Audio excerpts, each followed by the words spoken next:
Welcome and greetings this evening of your time. How are you all? Oh, thank you. Perfect as well. Allow me to begin this interaction. Perhaps you can say the first of a three-part overall intensive interaction. This particular interaction we have in that sense titled Clarifying Your Vision. Next month of your time, we will discuss definition and deservability. And the following month, we will discuss action. Perhaps you can call this the Lights, Camera, Action series, if you wish.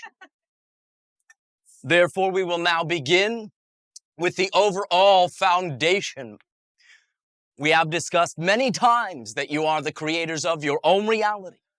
We have discussed many times that creating your own reality according to preference is simply a matter of a slight shift in perception. You already create your own reality, and it is merely a matter of now beginning to factor in continuing to do so automatically, randomly, hodgepodge as you say, or beginning to take responsibility for creating your reality according to preference, enjoy, from desire, which we have already to some degree discussed. Understand all that it takes to line or align your reality according to your preference is clarity of your vision. Now, one other way to put this is clear intention. However, for now, we will refer to this simply as your vision, that being the thing, the event that excites you the most.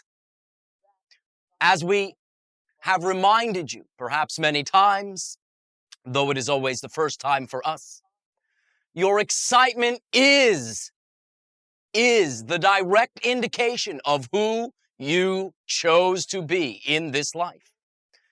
This applies to the most exciting thing that you feel you may ever do, and it also applies, again, perhaps you can say microcosmically, to what's available in any given moment using that vibration, that perceptive sense that you have, your excitement, to determine what is most you, and then act upon that option with integrity.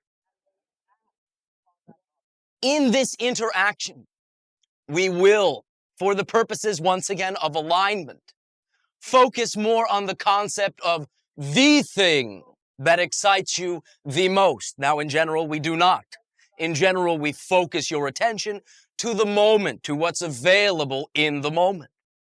But understand, lining up, aligning with the most exciting thing directly affects what occurs in the moment and allows whatever occurs in any given moment to actually be a stepping stone toward the most exciting thing. Therefore, in order to allow your reality to be a bit more consciously created according to preference, allowing yourself to fully acknowledge the thing which excites you the most sets up that clear intention, sets up, perhaps you can say, the vision which will represent one of the overall general themes or purposes in your life, one of the overall themes or purposes that you have created this life to discover. And therefore, when aligning with that most exciting thing, your moment-to-moment reality begins to reflect this alignment. And though, again, the things that are in a given moment may seem to have nothing to do with the most exciting thing, when you decide on the clarity of that vision, the establishment of that vision, each moment then has something directly to do with that vision. And what excites you in any given moment will now change, for the things that will excite you will now be representative of the path of least resistance toward that most exciting thing. So it lays down a foundation. We are not in any way, once again, suggesting by this that you do this at the cost of remaining grounded in the moment, but simply to utilize as a compass, as a pointer, as a barometer to where these moments will ultimately lead. Therefore, allow me to begin by simply asking you all the question, perhaps rhetorical for now, and when I ask it, simply allow your mind to furnish you with whatever comes up without any judgment or analysis. All right? Yes. All right. For a moment, close your eyes. I simply will ask a question. Allow your imagination to furnish the answer in whatever form it comes. If it seems ridiculous, if it seems in that sense to run contrary to your normal, shall I say, utilizing your terminology point of view, simply allow it. Note, when I ask this question, what comes up for you? All right? Is everyone there? Yes. Just checking. The question is simply this. And I am asking each and every one of you this question personally. So therefore, factor everyone else out. This is your question. What comes up in the screen of your imagination will be your answer. What truly excites you the most? Allow yourself to breathe and allow yourself in once again the theater of your imagination to provide any symbol or any impression that comes up. We will allow a moment for this.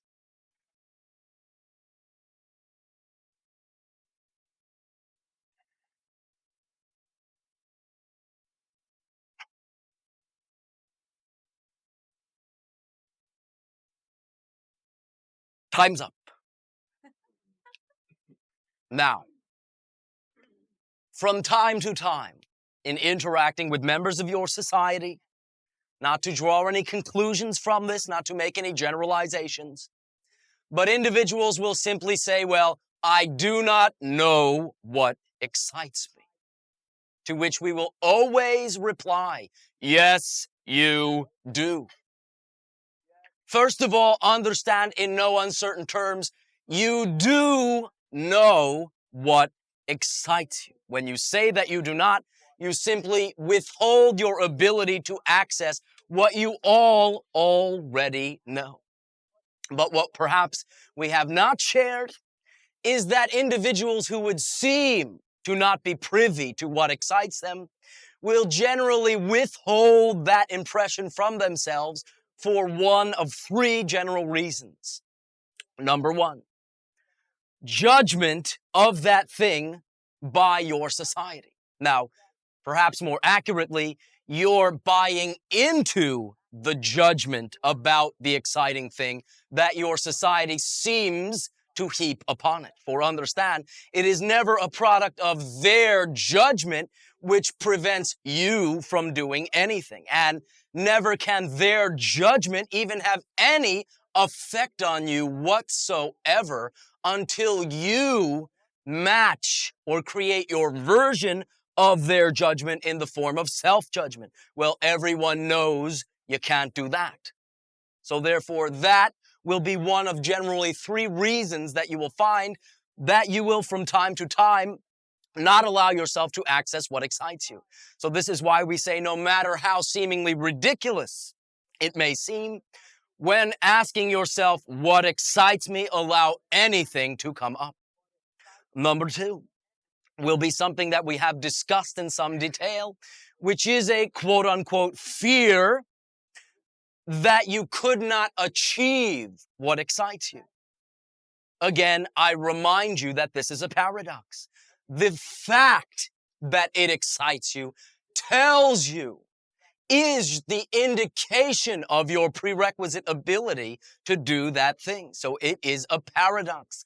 remind yourself, relabel that your excitement not only tells you that this is most you, but then by extension, that obviously you have the ability to do this thing. There are no dangling carrots in creation other than the ones you choose to create. So therefore, the mere fact that it excites you, in that sense, shall I say, allows you to know in no uncertain terms that though it may not be obvious in that moment how this thing can come about, my excitement tells me it absolutely can. Number 3, there is a general overall feeling that many individuals, and again we have discussed this as well, that upon achieving quote unquote the thing that excites them, that they will not have the ability to actually do that thing, that they actually do not have enough power, or perhaps fear quite the opposite, that they could not handle the power that would come along with the fulfillment of that exciting thing. And again, I remind you simply, there is nothing that you can ever create, nothing that you cannot handle. Otherwise, there would be extraneous creations. And I remind you, there are not. Everything by virtue of the fact that it exists tells you by definition that it belongs. So understand the message that excitement delivers. Number 1, it tells you you can do that thing. Number 2, it tells you that when doing that thing, you will have more than enough power to continue to do that thing, and that power can never overcome you, for it is an expression of you. So therefore, should you find in asking yourself, what excites me the most, these barriers arising, simply dialogue with yourself, utilizing the reflections that we have just shared, and ask yourself again, what excites me the most? Allow it to come up. Allow yourself to feel it. Allow yourself to validate it. Understand once again that most literally, though you perceive yourself as physical matter, you are energy. You are consciousness itself. Therefore, you are a frequency of energy, literally a wavelength, a frequency, a spectrum of energy. When you establish your clear vision, you, in that sense, conform the frequency of your reality to the frequency of your desire. So therefore, understand that it is not merely a mental exercise to clarify and establish your clear intention. It is literally the initiating step that sets up the energy template, the model that, quote unquote, your reality then grows upon, so to speak. Therefore, it is not merely an exercise, but a foundational statement of conscious creatorhood. If you are willing to acknowledge what moves you, what excites you, you are clarifying your vision. You are focusing down on the overall idea that right now is most representative of who you are. Again, it is likened to dialing, perhaps you can say, a phone number, or in that sense, a particular address. It tunes you to the preference of what exists in your reality. So we cannot emphasize enough that your willingness to allow yourself to be aware of what excites you the most sets up the vibration that allows your life to fall literally into place through coincidence, through the seeming strangest of events, and once in a while, to keep it interesting, through the obvious course of events as well. Understand, you already do this in various forms. You already reaffirm, reassert some intention. Very often, It is that you constantly repeat, I cannot do the thing that excites me. I cannot achieve the thing that excites me. This is the establishment of a vision. This is the establishment of an intention, perhaps not according to preference, but nevertheless, it is the same thing as an intention because it is a statement by you. And perhaps you may understand that in that aspect, the universe is quite neutral. It does not read into what you are saying and interpret it takes you quite literally. So when you affirm, I cannot do what excites me, I cannot do what excites me, you are clarifying a vision that lays down the foundation for a reality that results in the effect of not being able to do what excites you.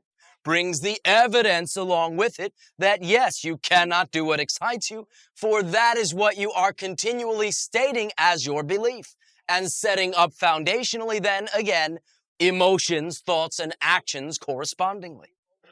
So you already use vision, use intention, though again, it is generally a random effect. Simply, you need not cease being random and run away from the random approach. By establishing consciously your clear intention, you automatically distance yourself from the old approach, but not by running from it in an invalidating way, but by validating and acting according to the new approach. Automatically do you distance yourself from the negative or reciprocal of what you say you prefer. In the second half of this interaction, what you call after your break, we will perform a short, perhaps you can say, guided visualization that will once again enable you, perhaps in more symbolic terms, to focus in, to hone in, to tune literally in on what excites you.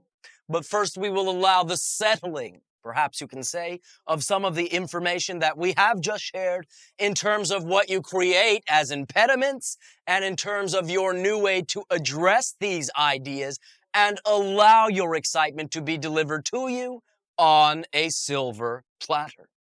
Now, before we begin, I again remind you, once you establish your overall vision, your overall intention, you will either be able to do something, to act in this moment toward that particular end or not. If you can, by all means, act, do. Whatever is most obvious is there for a reason and will stand out in your reality for a reason. But once you have established the clear intention, you no longer, if it is not available in the moment, need fixate upon it, obsess upon it, but simply check in with it. Is it available? Is there anything that I can do right now toward my vision? Yes. Do it. No. All right.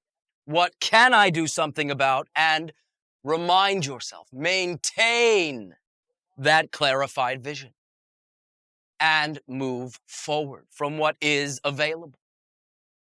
Therefore, again, you do not use the most exciting thing as an excuse in any given moment not to do the things that are exciting in that moment, but simply use it as a tool of alignment to remind yourself, this is what I will settle for no less than in my life. This excites me. This is obviously one of the reasons, key reasons I am here. Therefore, I will allow it to unfold into my reality. And I will allow it to be an ecstatic process by continuing to maintain it as a clear vision while acting from what is available on the things that excite me. Now, that is an exciting and ecstatic life. That replaces your quote-unquote old momentum, the illusion of momentum, with a quote-unquote seemingly new preferable momentum. Again, momentum is an illusion overall, but it is an apparency and can also be used to your advantage. Once again, you seemingly establish the momentum of your excitement with integrity. allow me now to once again thank you all.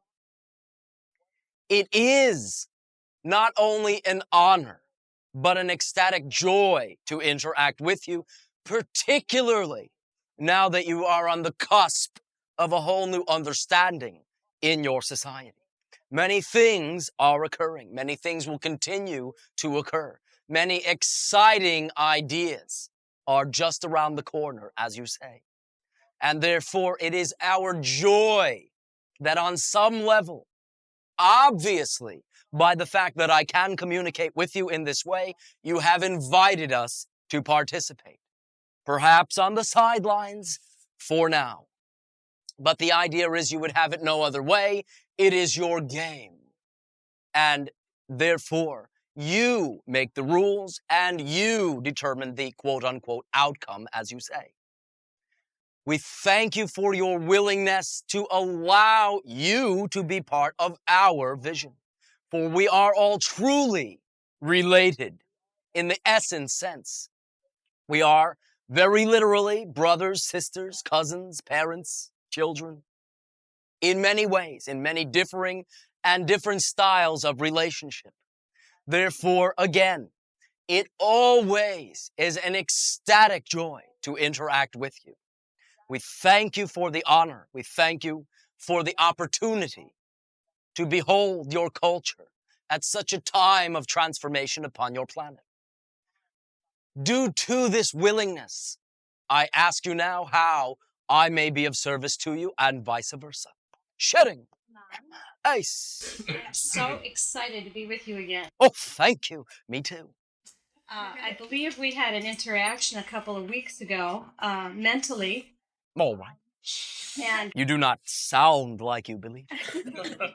yeah, the doubt still hangs around. But what I saw, Oh, no. Doubt is simply a word for misplaced trust, not a lack of trust. Do proceed. I was having a network chiropractic session, and there was a lot of energy work going on, and I felt Shira in the room, and then I saw her sort of step aside, and then I saw you and Bashar, and you and I embraced, and it was very beautiful, and I just want to acknowledge that. Well, thank you. I absolutely believe that it occurred. But what I want to share with you is that, especially over the last month, the expansion of the visualization I've held for a long, long time has finally happened. I'm doing what I would call, I don't know what you would call it, I'm now a healer. I'm doing energetic healings, and I'm very, very grateful and celebratory for it. All right. Well, I assume all that gratitude is placed where it belongs upon yourself, but do proceed. You have done it all. Thank you. I'm ecstatic. I'm Thank you. just so excited. I'm beginning to believe you. I'm seeing physical changes in people. Nice. I'm seeing emotional changes and spiritual changes. Well, again, I remind you, as you change who you are, you shift your perspective as well. Therefore, very literally, as you change, others seem to change. So you may use the reflection, the echo of these symbols as self-validation as well. I'm so taken by it. I feel like I just want to do it, like almost all the time. It's so exciting to me. All right. Go right ahead. Along with the energetic opening in the laying on of hands and the channeling of energy there has come what we call speaking in tongues. All right. A form of channeling, literally.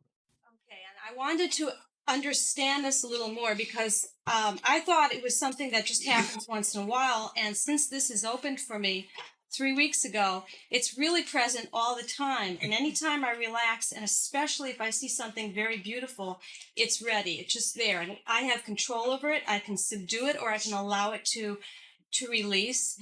And I've heard definitions of it as it's the Holy Spirit. I don't know. There's a beautiful energy with it. I felt it a lot when you were first, beginning to speak.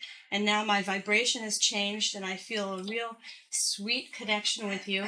And I'd love to hear your definition of what it is. Well, first of all, may I ask you, have you created the recognition of what you call translation of what you are bringing through? Or do you still separate the information as needing translation externally? When it first started, the first night, I received clear phrases a few times during the period of time that it was happening, and they came in English. Christ was involved. Do understand now what you generally refer to as speaking in tongues will translate as physical vibrations that are quote unquote not of your English language. But do understand my particular overall overview of what you are beginning to do is simply more verbally be willing to channel. Whatever form that you will decide that will take will be up to you. I understand that to some degree you have done that, but you are to the next level, so to speak. How exciting! Oh, yes. Ready for this? Now I definitely believe. Well, I mean, it sounds like repetitive gibberish on the outside. On the internal, it's just a feeling, a knowing. I don't get messages with it in the moment, but then I have more channeling going on in general. Well, in a sense, you may understand it as the priming of a pump and the allowance of it to come through in whatever form it will, rather than how you assume it should be, is part of the process of setting up such a relationship as you are perceiving before you with myself and the channel. Okay. So therefore, your degree of willingness to trust in what you get and then allow it to have meaning to you, be willing to boldly translate what it means to you, will align your understanding with the verbal expressions themselves and eventually take the form of, shall I say, pure English. Wow. It just feels like grace. It feels like Divine Mother energy. It's very beautiful. You will feel many different relationships to it. Not only that, but again, I remind you that the more practical it becomes to you, the more you will find joy in sharing. Okay. And then finally, along with this, when this first started about 3 weeks ago, there was a big energy surge going through me. I had to have sessions with different forms of healers like every 3 to 5 days. Well, you chose to, yes. To assist. And I felt, people, a couple of them said they felt like something was coming into me. Well, in a sense, you are simply opening what already occurs within you and allowing it to be expressed. Many, perhaps times, you can put this as simply, you are clearing your channels, literally. Right. What my interpretation was that it was hitting old tightnesses, which is why there's a lot of jerking of the body and vibration and the mumbling. Well, also understand that quote-unquote jerking and vibration will also be representative, if you are willing to view it that way, of specific cellular releases. So you can look at it that way as well. Cellular releases of the constrictions? Ice. In your perception. That is a physical correspondence to your perception of what is going on, yes. And if I were to translate this in another form, it would feel like, in a sense, I am evolving into Shira, which is me. Well, that is literally so in many ways. And therefore, you may understand that if you are attracted to the symbol of your future self, that yes, you may, understanding that you are becoming that self, derive joy from that. Feels very female energy and strong and... Very bold, yes. Thank you. Oh, thank you. You have done it all and simply allowed me the joy of sharing. I thank you. Sharing. Ace. I seem to have a lot of different... Greetings. Greetings. I seem to have a lot of different things that excite me. I have a couple of questions in relationship to that. All right, our favorite subject. I wonder, by not clarifying my vision into, say, one most exciting thing, am I Am I heading in a lot of different directions that might conflict? Well, can be. Now, the idea is not to squelch anything that excites you. But however, you have given us the opportunity to simply explain the following. When there is more than one thing that excites you at the same time, there are other cues or feedback from your reality that can allow you to understand where it would behoove you to act, in which direction it would behoove you to actually move in. And this is simply accessibility. You will generally find once again that though you may be excited about many things, perhaps what you would even consider to be equally, that generally, usually one will stand out as being immediately or more immediately accessible right now. So when there is more than one thing that excites you, factor in accessibility, availability of its, shall I say, ability to act upon in the moment. Did that translate? Now, does that, from the choices that you have provided yourself, allow one to stand out? I think it would, were I to use it. For the other thing or overall idea is the trust in the timing. That is part of your literal feedback that you can use from your reality to, again, acknowledge that you create your own reality and any perception in it is feedback for you to realign with your preference. Okay, I think you've sort of answered this, the second question as to how to clarify my vision, but I guess I still wonder if having a number of things that excite me might lead to conflict. Well, again, when one is more physically accessible, you will align to that. And as you move through your life, either continue to be excited about those things or find that you no longer are. You may understand again that excitement is literally a thread that leads to all other excitements. And should your excitement shift about a particular thing, it will simply no longer matter to you whether or not you do that thing. But if the excitement remains, there will again generally be a lining up of the physical events in your reality that will then allow the next thing to be the most accessible of the things that excite you. So we do not suggest that that will scatter you, but simply again, use the most physically accessibly active upon option and maintain the rest as clear visions.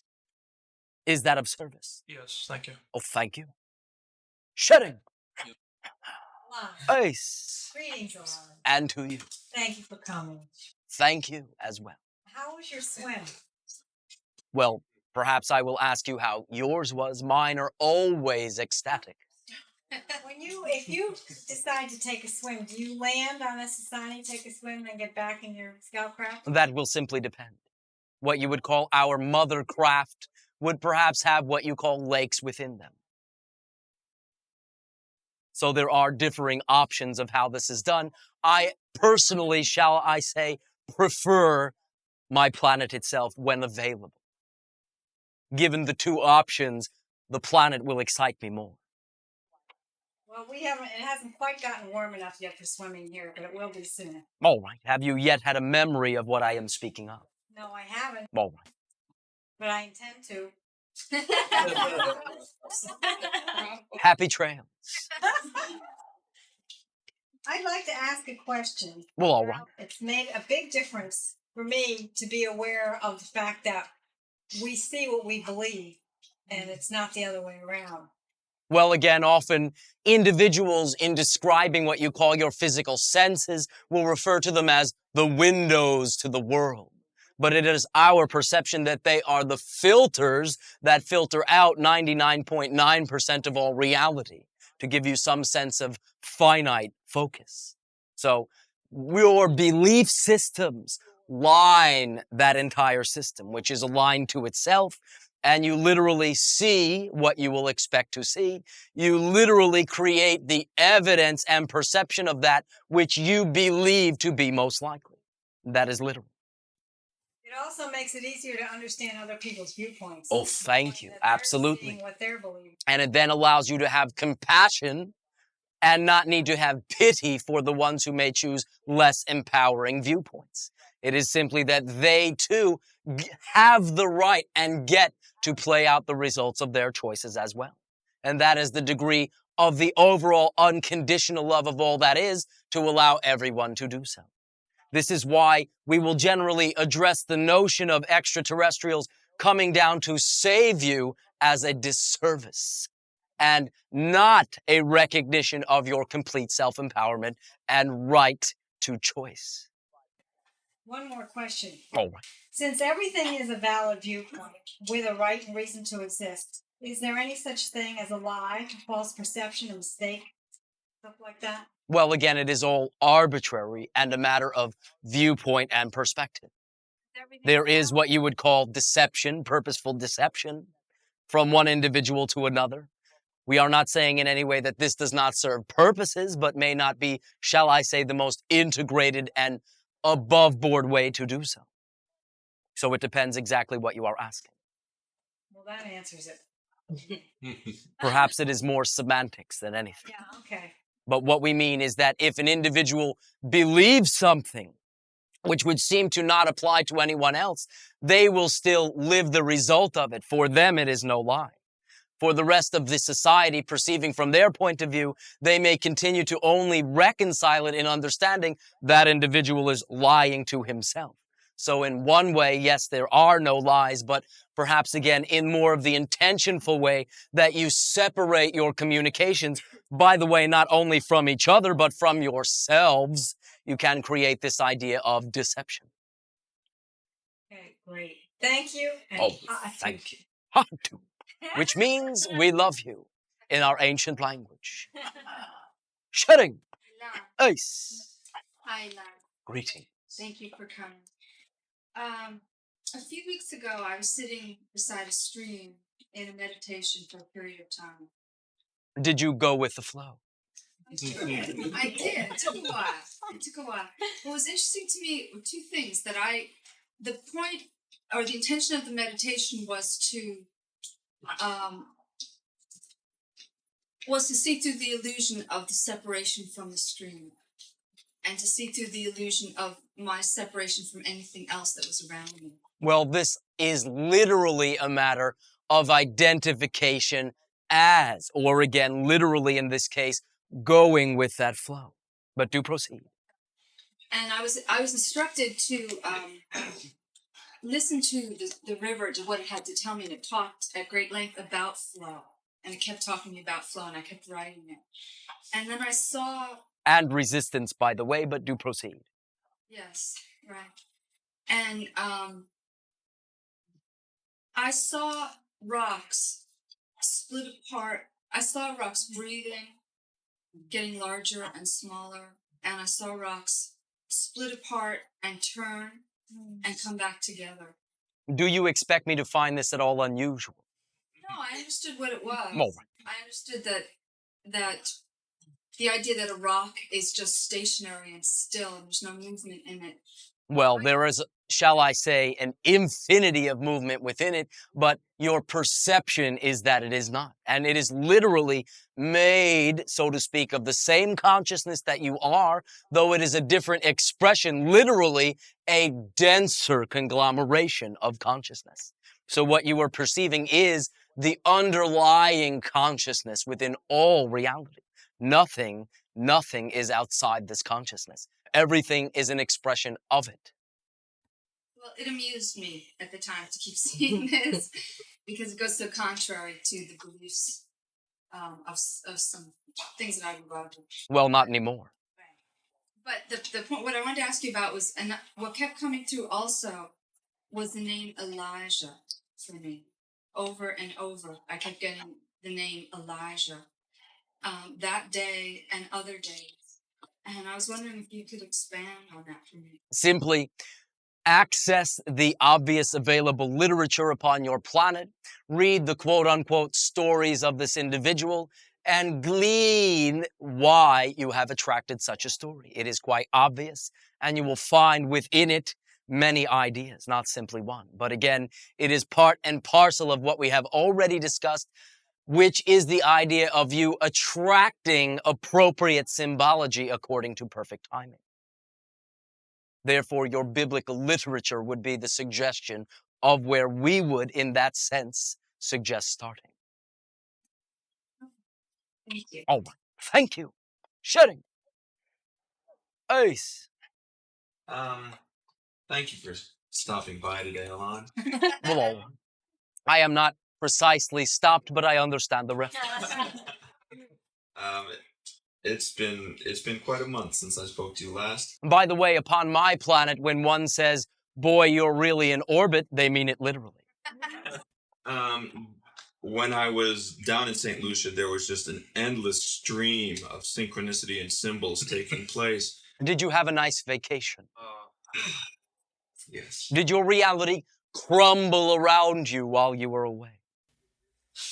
Maybe it did, but I wasn't paying any attention to it. I was having too much fun. Well, then it did not. Okay.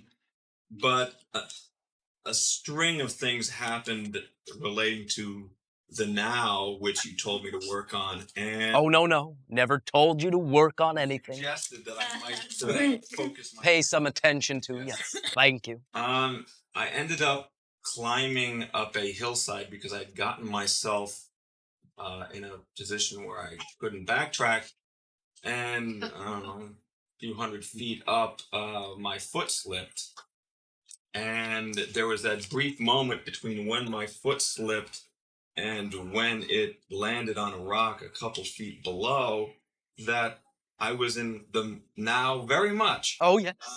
Now, you need not continue to do it that way, but that is one way. Yes. So what was going through my mind at the time was, at that moment, were other worlds spinning off where that rock did not appear underneath my foot to catch me? Well, perhaps in one literal sense, yes, but they have nothing to do with who you have chosen to be. Right. And the literal occurrence is representation of who you have chosen to be. Right. Therefore, losing your footing, so to speak, was quite relevant to what you are exploring. But the idea is that no matter what occurs, you will always regain your footing. You need not perceive again that your reality crumbles from under you. No, but it was quite an exciting moment. And what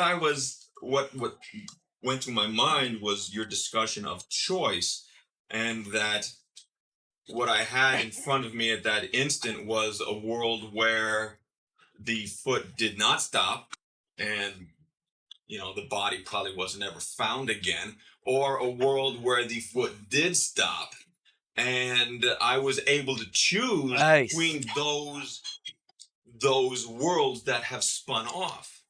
So then it's not really a case of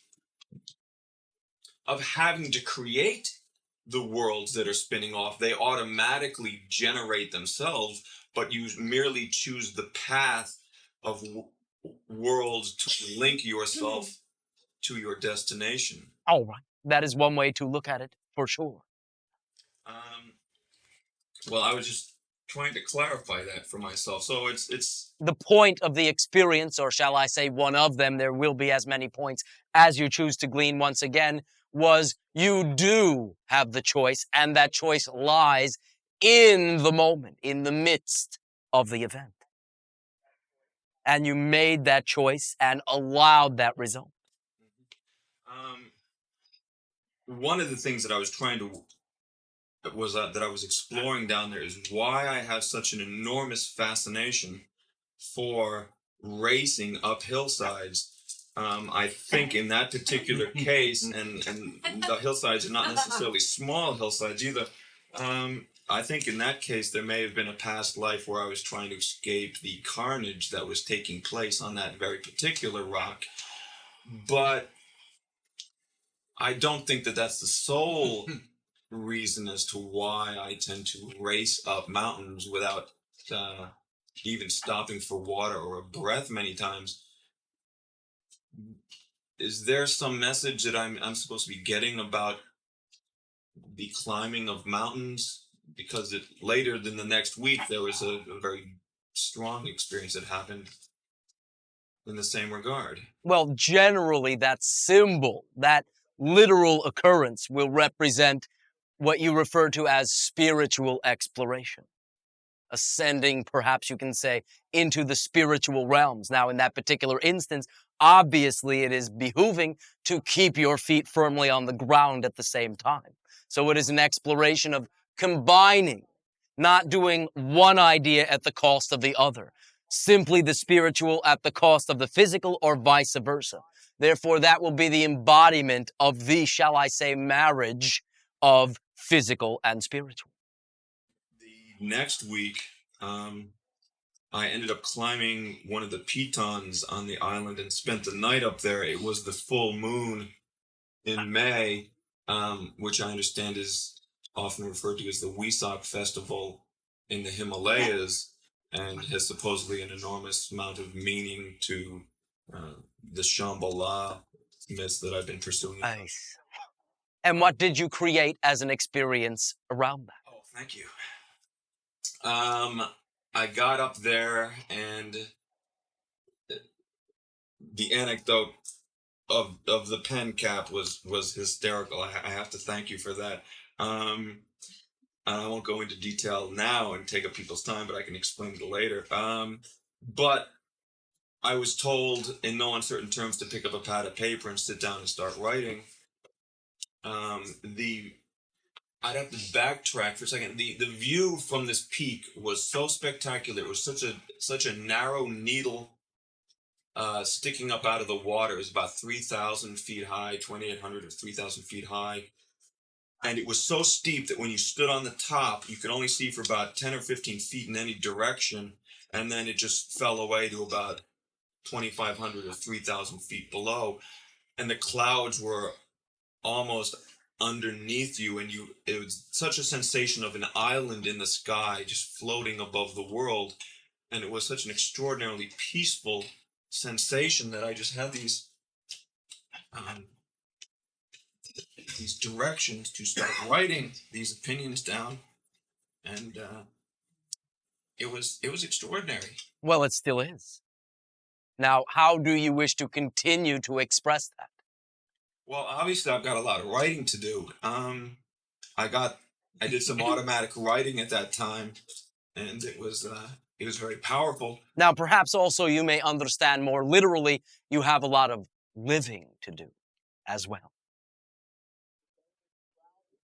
Remaining grounded with, again, the maintenance of the spiritual connection results in what you would call a zeal for life, a zeal for the living of the life.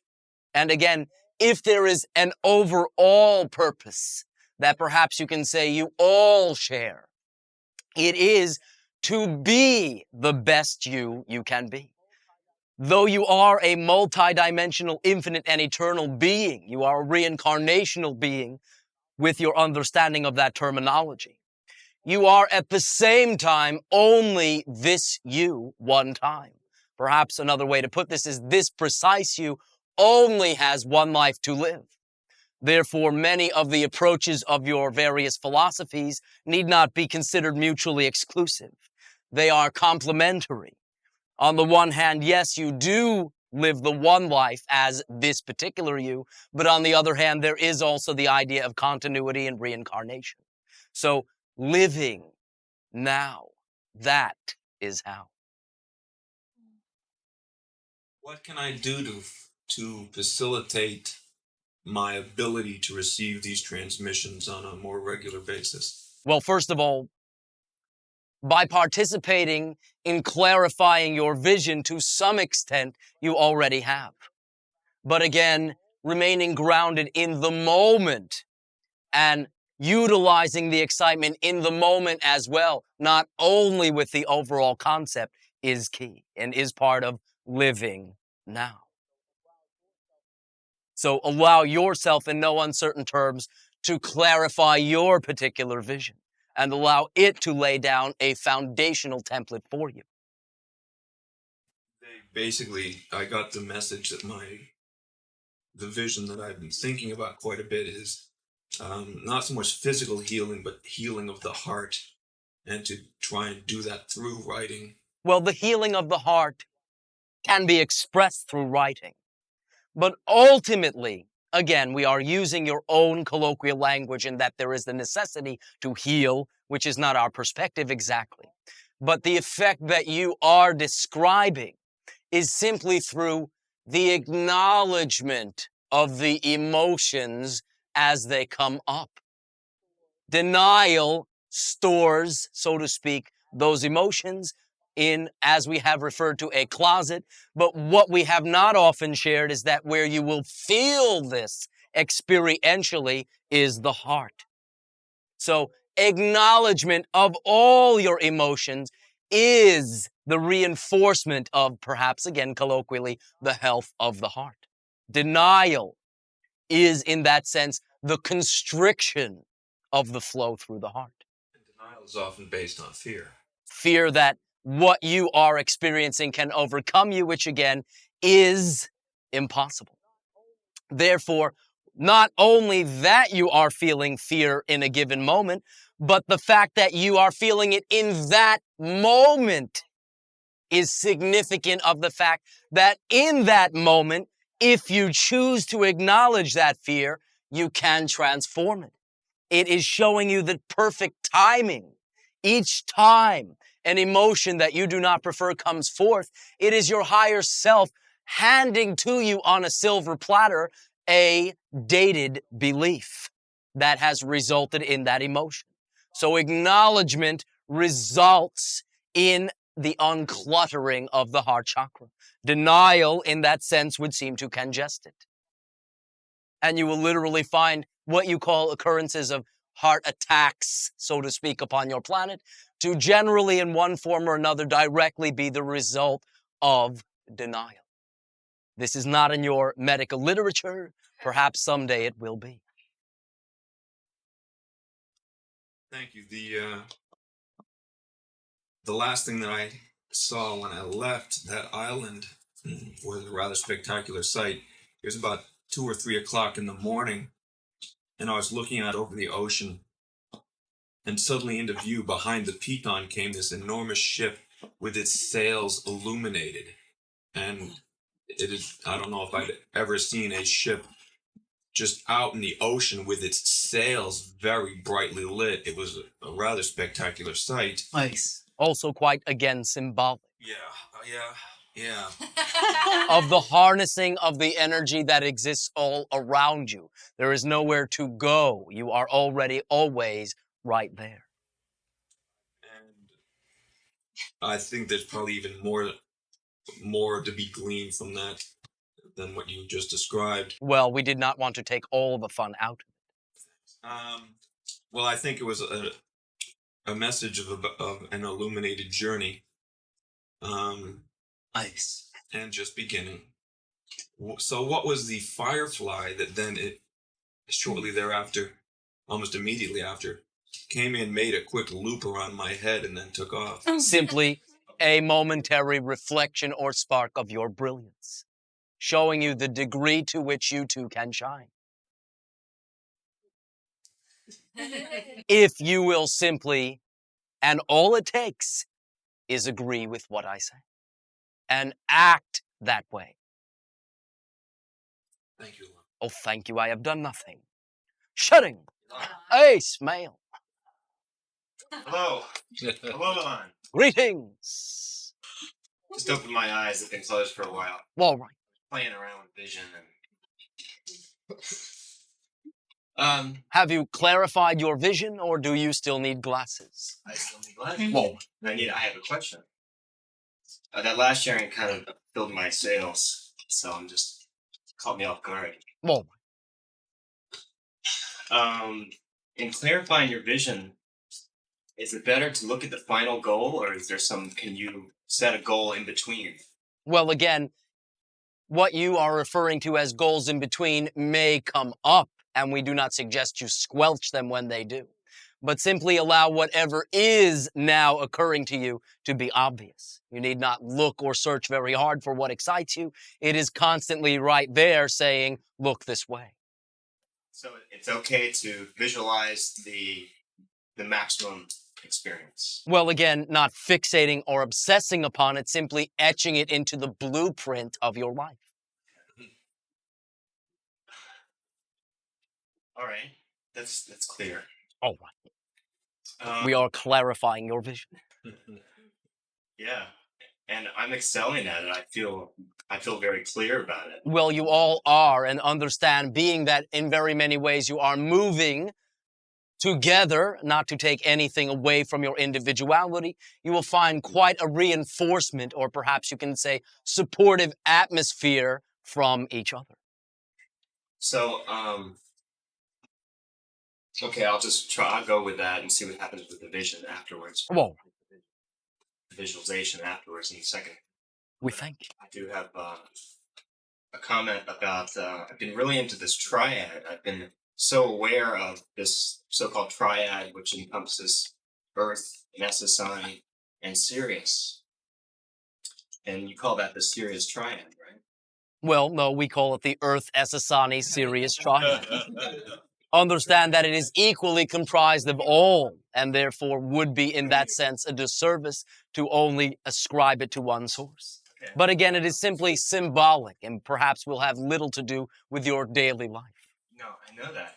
And that's why I've been interested so much in that. Awareness has come to me over the past month, and it's come up in dreams, and it came up in a meditation in one of the chambers yesterday.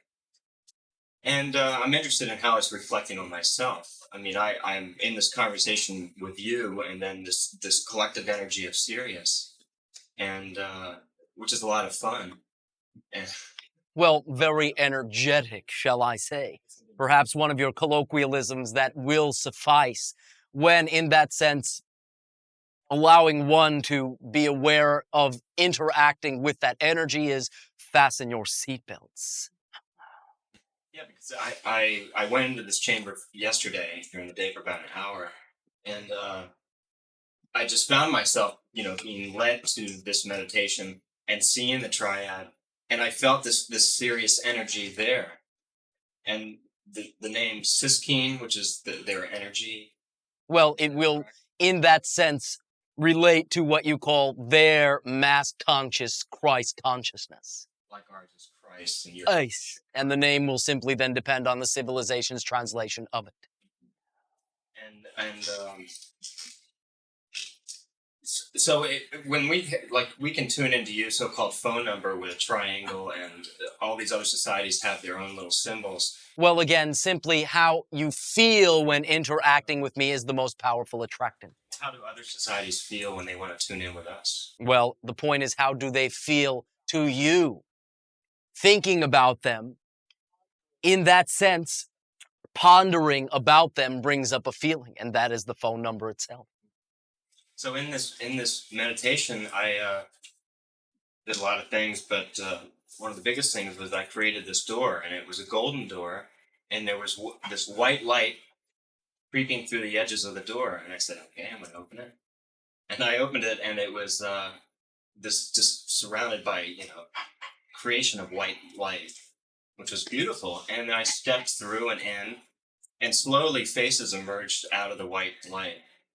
And there were just little faces, no heads, and what I saw the most was their eyes were very childlike, and they were very gentle and loving and welcoming, and then all of a sudden their heads took shape, and their heads were like an upside down teardrop or raindrop.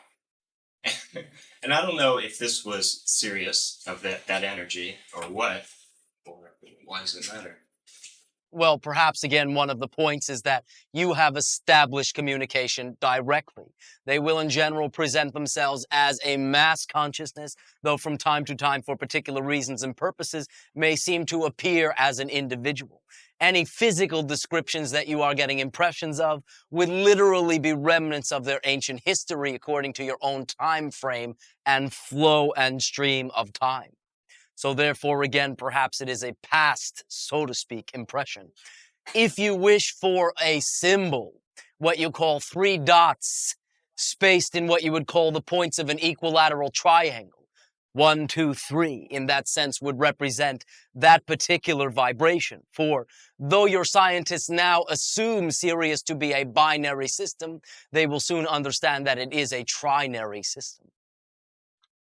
Well, that's quite synchronistic because last Saturday night I was going to go to Pine Mander to speak to you, and I didn't make it. But that night I had a dream that I was sitting in my yard, and Andrew and all of us were sitting in my yard having this interaction.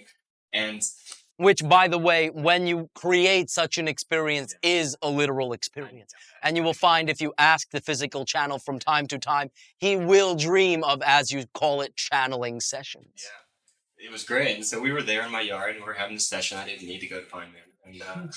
And then we all looked up, and we were pointing in the sky, and in the sky were 3 dots, 3 stars that had culminated together and created this triangle. Nice, and that is the point. And that was that. So I understood that, and it's funny because I went on, but quickly I was asked. The connection, by the way, that we were simply making is the reference of that being symbolic of the Sirius energy. Yeah. That may not have been completely obvious at the time. So I asked for an individual from Sirius who is guiding me, or I'm feeling their energy through these chambers and through acting on what excites me. And I asked for assistance, and I asked for an identification of this individual. And it wasn't an individual, it was a collective consciousness of the 4th, 5th, and 6th densities. Yes, and you may also find that you will also, from time to time, feel the inclusion of what you call your own dolphin population. For they are telepathically in touch with that society as well, and have been for many hundreds of your years. So, well, that's what I got in the chamber yesterday. Oh. Do not mean to spoil all the fun. That's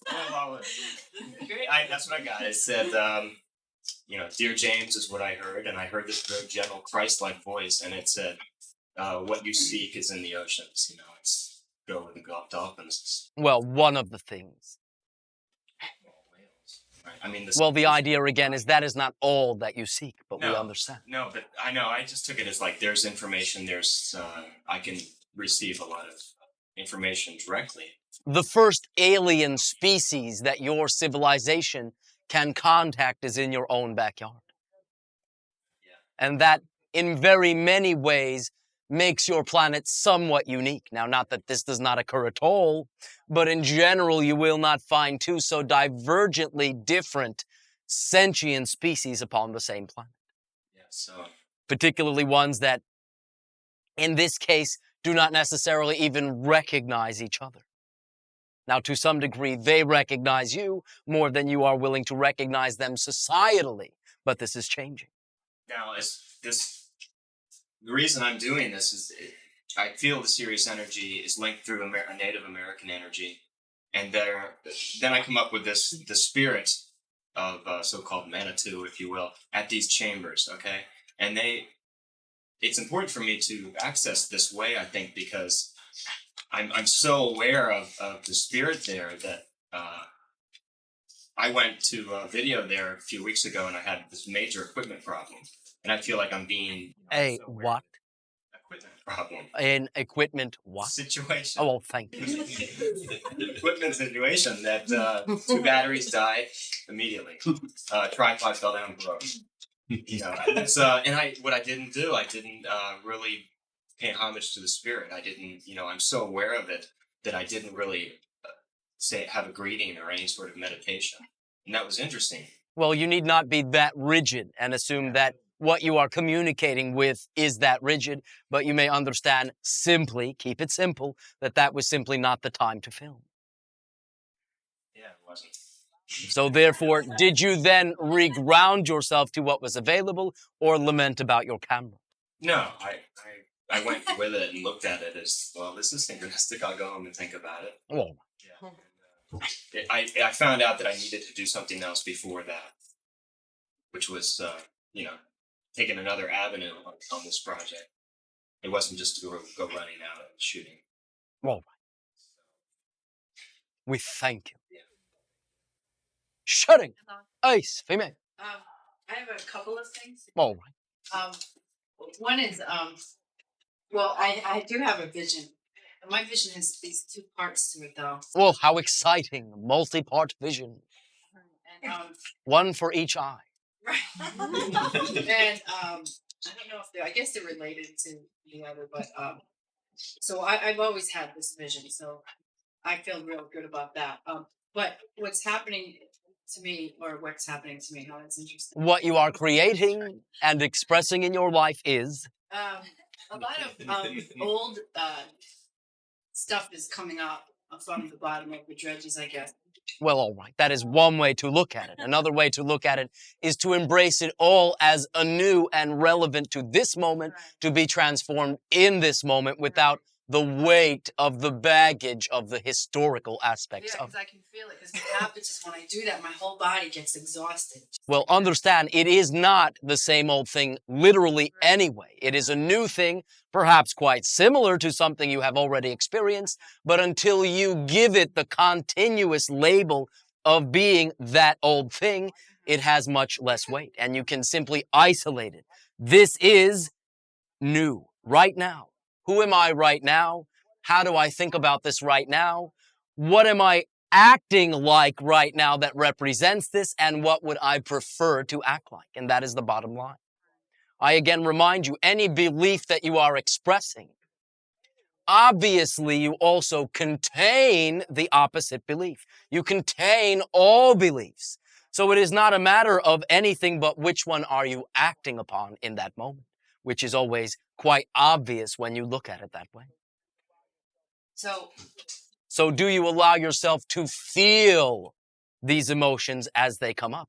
Feel that anxiety. Feel that fear. Feel that insecurity. With no analysis, I will simply sit here and feel it.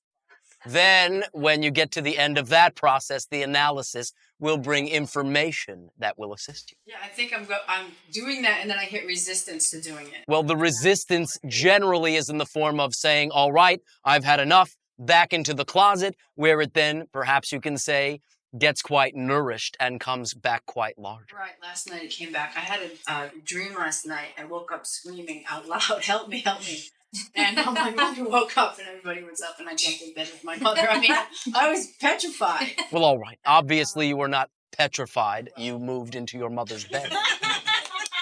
But the idea is that you were not then willing No, I wasn't. to look at this idea for a overall fear that it may overcome you. And the only effect that it could overcome you is that notion, not the power inherent in any external symbol.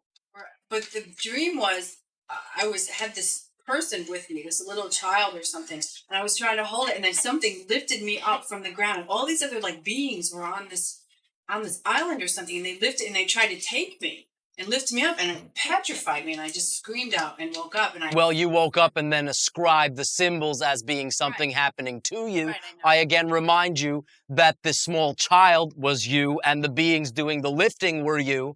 In that light, what does this represent most obviously? then I'm being taken care of and lifted to another place. But again, I remind you that you are doing the lifting, and the lifting would in no way separate you from the childlike aspects within you. So perhaps to some degree, it is also an embodiment of feeling like there still is an external force keeping you from something. 'Tis all right. If you have that notion, acknowledge it. That is the only way you can choose something else. Yeah, I was wondering if it was extraterrestrials actually, and I didn't even know I'd be afraid. Well, to some degree, you are looking at things that you have heretofore not normally viewed and therefore may seem in some ways alien. But that is not precisely in that case the point. Yeah. The point is that you have full control. And understanding that when you feel that terror is just as significant as that you are feeling it at all. Next time, if it ever occurs again, feel it. Allow yourself to feel it. You will not explode. You will not die. You will not wink out of existence in the blink of an eye. You will simply get in touch with a belief that you still express, that you no longer desire to express, and have assumed has power over you. Your willingness to dive in and feel it will allow you to experience directly that it has no power over you and is simply the result of buying into the unpreferred belief. Therefore, feel it. Allow your heart to, in that sense, heal. In that sense. Right. I did today. I did allow myself to feel it. It will not keep returning. It is only when, in that sense, you panic and head for the hills, or in this case, mother's bed, that you then create the opportunity to recreate something which, again, is brand new, but may have similar aspects. I have something else.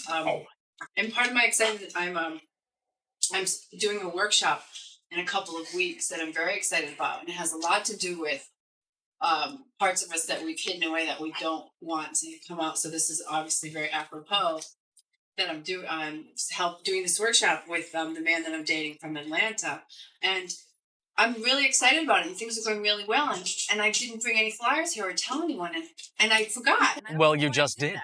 No, I know, but I was wondering why I didn't. I never do that. Forget about business things. I'm very business. Well, you can no longer say that. And you have just made such an announcement.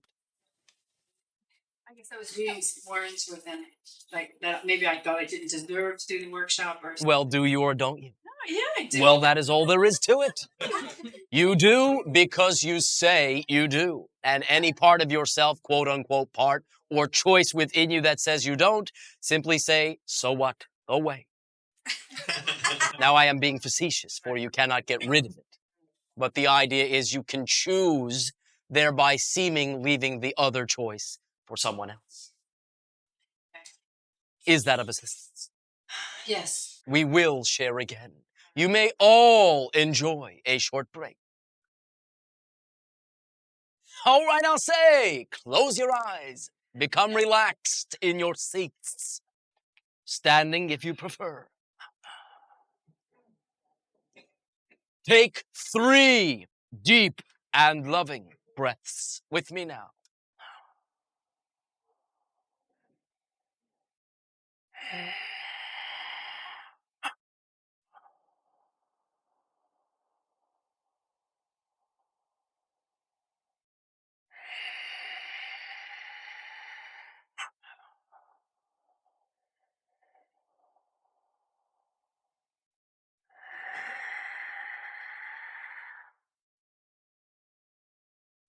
Picture yourself walking upon a road. Feel the ground underneath your feet as you walk. Feel the air bristle by the skin of your face and arms. Feel the cool, fresh air as you breathe it in, walking down this road. As you do, begin to notice that this road exists in a most pleasing place, and that to your left and to your right are sights that you find most beautiful. Allow your imagination to furnish these sights and allow your heart to furnish the emotion that corresponds to the beholding of these wonders as you are walking along the road to ecstasy.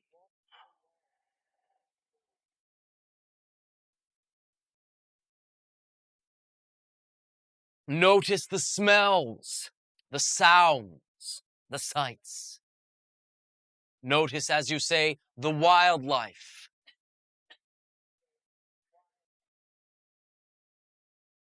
Feel the glow in your heart and understand that the you that you are now being is the preferred you. Watch how that you walks. Watch how that you holds its head and hold your head that way. Beholding sights of beauty and creating the corresponding emotionality of appreciation.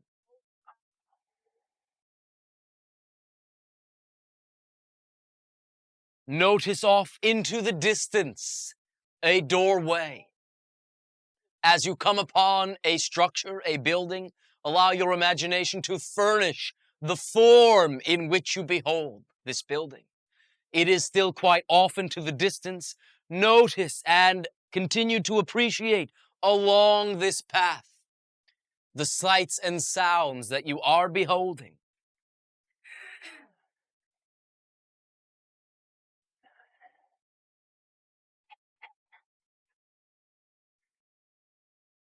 Notice as the structure providing the doorway before you grows in size as you approach it, closer and closer, larger and larger, and understand that the structure is quite large, extends, as you say, into the sky.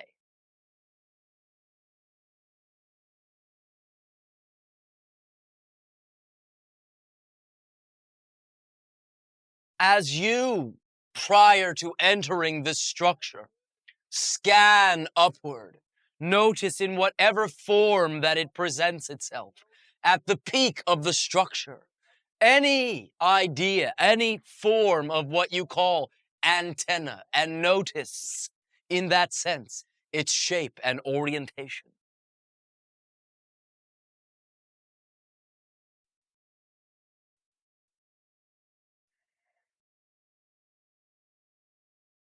As you approach the opening, the gateway, the doorway into the structure, you notice that there are several, as you say, steps down.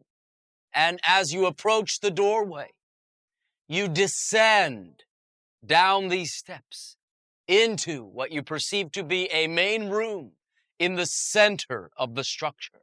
Allow yourself to perceive the descending down the stairs into the depths, into the heart, into the very foundation of the building that you have entered. Notice the corridor through which you are walking. Notice the various ornamentations that are, in that sense, etched upon the walls of the hallway. And notice that at the end of the hallway is another door leading into a room. Slowly, purposefully, yet effortlessly allow yourself to continue to descend these steps until you reach that doorway.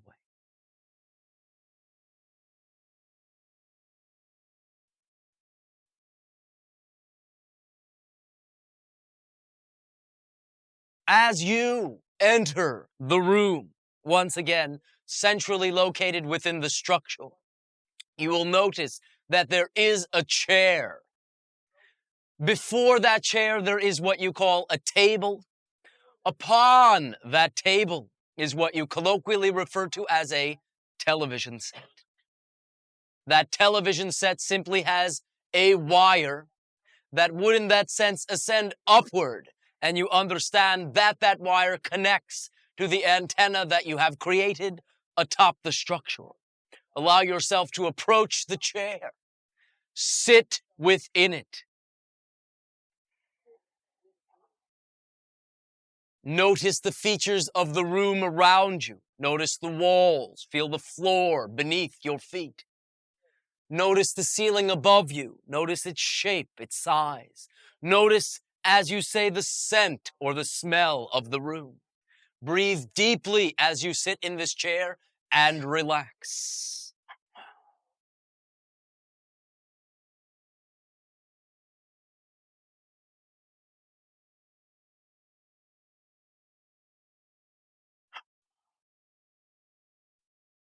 Once again with me now, and yet for the first time. Take 3 more deep breaths, followed by yet another 3. Breathing in love and light. Breathing out old ideas which no longer apply to who you are.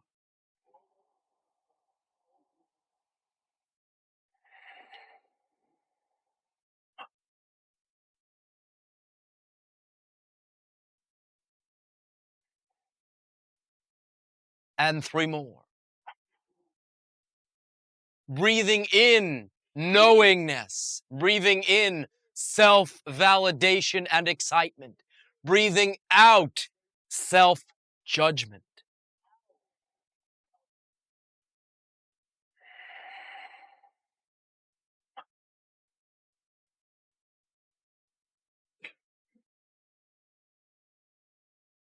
Notice the sense of relaxation that your body has now assumed. Feel the deeply all-pervading relaxation that you have not often felt before. Feel this sense of complete comfort, simply being where you are, having no ambitions to be anywhere else, and having no inclination toward reflecting back on any quote-unquote past moment. Drink in where you are, simply being consciously who you are, sitting in that chair in front of that television set.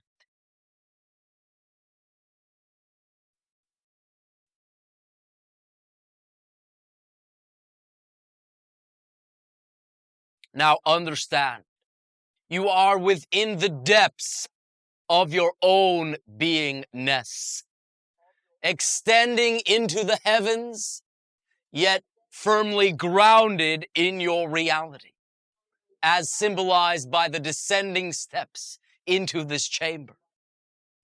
Allow yourself to understand that you are now connected to what you call your spiritual nature directly, yet grounding that spiritual nature into physicality, into the physical world that you are creating. Feel this connection as above, so as below. Feel the complete knowingness that you are the reality. Understand that what will be broadcast upon that television set is your life, is who you are. Literally, this device, as you have created it, is a discernment instrument, which takes for granted that there are many overlapping frequencies occurring at the same time, but gives you the ability to finely and distinctly tune into a particular frequency, clarify that frequency, focus that frequency, and bring it through seemingly as the only frequency. This is literally what your machine does do. This is literally how it will function within the scenario that you are co-creating with me now. You will understand that as you look down into one of your hands, you will find what you call, remote control.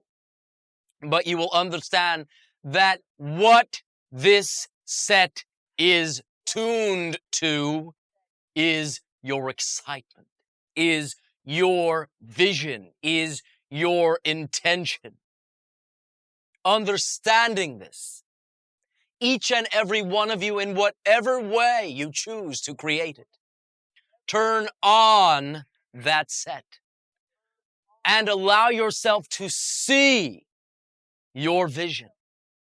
Understand you have the option to, as you say, flip the channels and thereby check in with the various frequencies, but pay particular attention to what presents itself upon that screen. Again, particularly that which you least expect, which is what shall occur.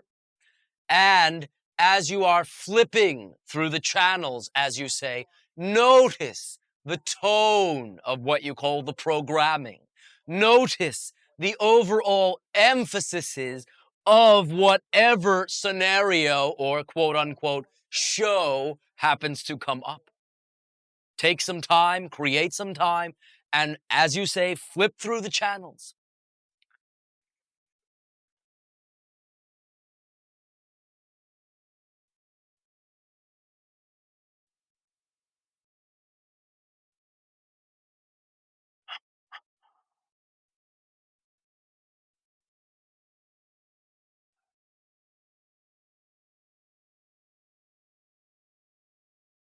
Understand that what you are seeing upon the screen is you performing actions within scenarios, corresponding and creating events, and allow yourself, in observing yourself doing so, to feel which events attract you more than other events.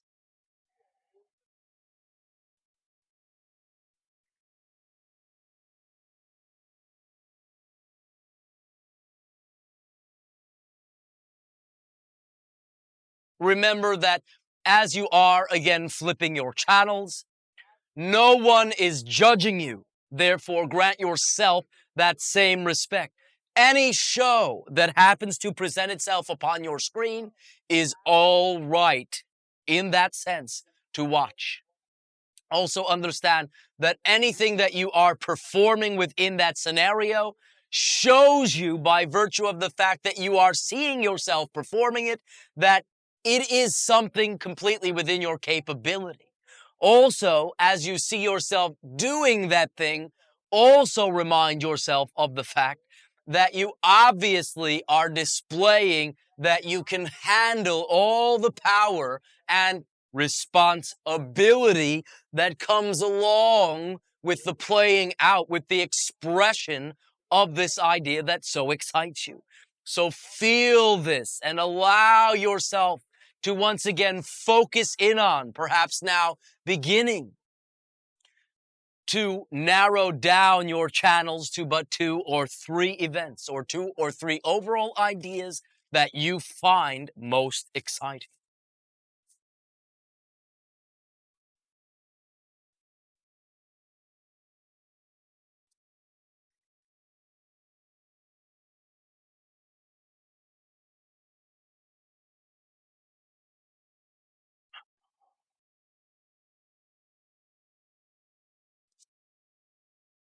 If no one particular program stands out as being any more exciting than any other, then continue to fluctuate and continue to, in that sense, watch each of the programs. But many or most of you will find that one particular scenario stands out as being that much more exciting than anything else. When that is the case for you, allow yourself to see yourself on the set, on the television screen, performing the most exciting thing that you can right now picture you will ever do.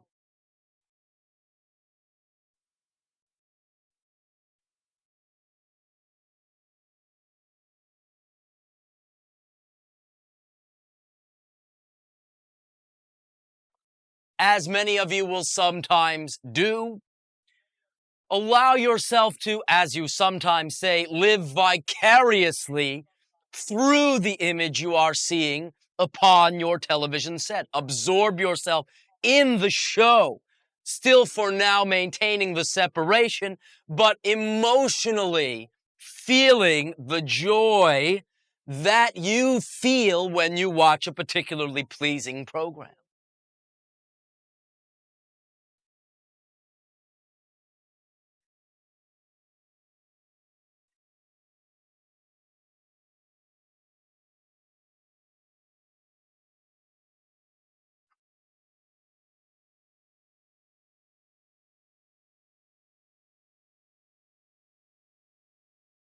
As you sit once again perched in front of your television set, begin to notice that seemingly the entire instrument is moving toward you, growing larger and larger as it approaches you.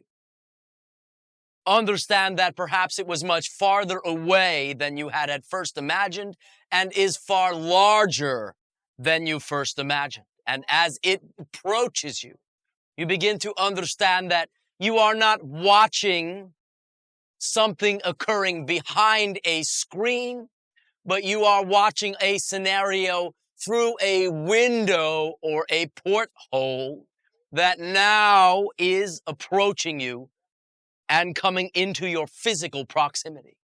Allow it to continue to approach you, understanding that you will not bump into it. Notice as it approaches that it begins to wrap around you, no longer simply maintaining the image of being in front of you, but now surrounding you on both sides. And stand up in your imagination from that chair.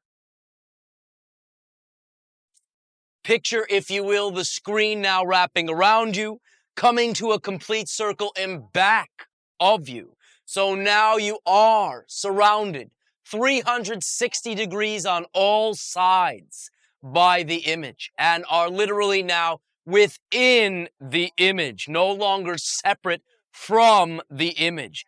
Feel yourself in the scenario doing the most exciting thing. As you are doing it, feel the joy and what you refer to as satisfaction that comes along with that idea. Feel it. Do not analyze. Feel it.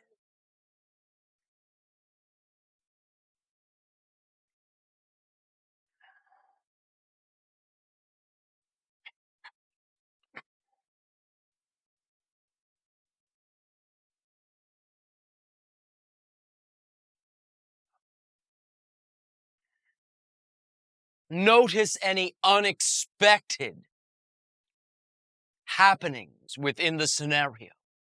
Pay particular attention to things which are occurring that you did not expect, rather than the ones that you did.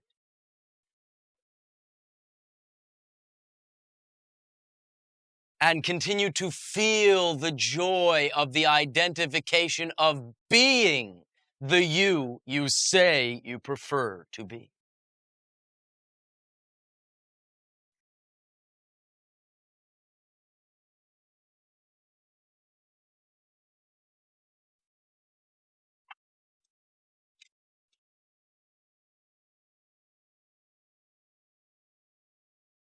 When you have fully allowed yourself to feel how it is to be the you prefer to be, allow your surroundings to once again become misty and fog-like until you are standing in the blackness, as you say.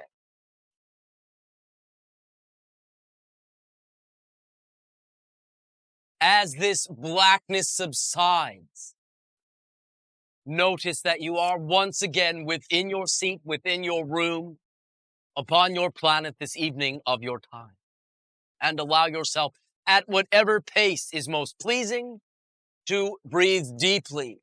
And once again, open your eyes, bringing back with you this experience. Now understand, though particular symbols, familiar symbols were used, the choice of each symbol is precise. The choice of each symbol is purposeful.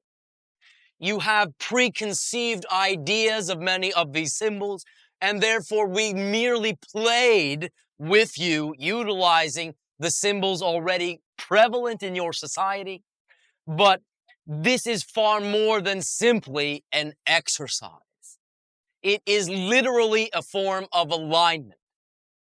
I simply suggest to you that this is only the beginning, in that sense, of clarifying your vision, allowing yourself in a spontaneous fashion to tune into what excites you the most. However, again, many things that occurred within your vision may have again been unexpected. So pay particular attention not to what came up that was most obvious, although you can note that as well, but pay particular attention to anything within that scenario that came up that was not expected. Continue to focus on the joy that those unexpected ideas brought you, the enhancement that those unexpected ideas brought along with them to the scenario, and understand that this is how your reality falls into place.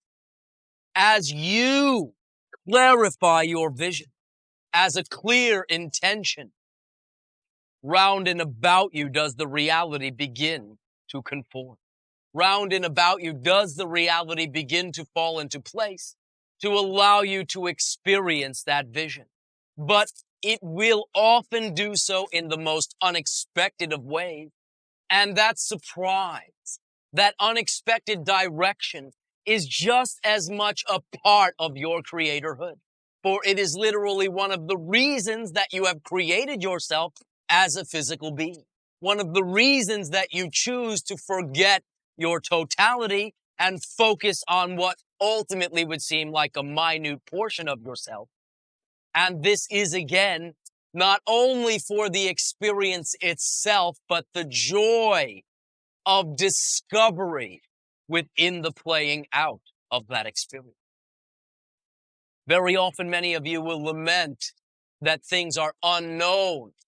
And this is a complete disacknowledgement of your purposeful application of what you will choose to know and not know. I remind you, when you know it all, you cannot learn. You cannot experience anything seemingly for the first time. And you cannot be surprised. Surprise in and of itself is one of the primary reasons for choosing to create a physical reality. Therefore, from your higher self perspective, is a source of great joy. Your willingness to flow with this appreciation will allow your reality to deliver things to you by surprise in seemingly the most unexpected ways. The ecstatic explosion of coincidence. Again, things will still come from time to time along the most expected path. But perhaps more often than not, you will find that your willingness to lighten up your grip and insistence that it must come in a particular way will allow it to come far faster through coincidence, through surprise, through the joy of discovery of who you are. We thank you for your willingness to participate in this exercise with us this evening. Before we continue with what you call the interaction, the exchange, again, I remind you, we too are continually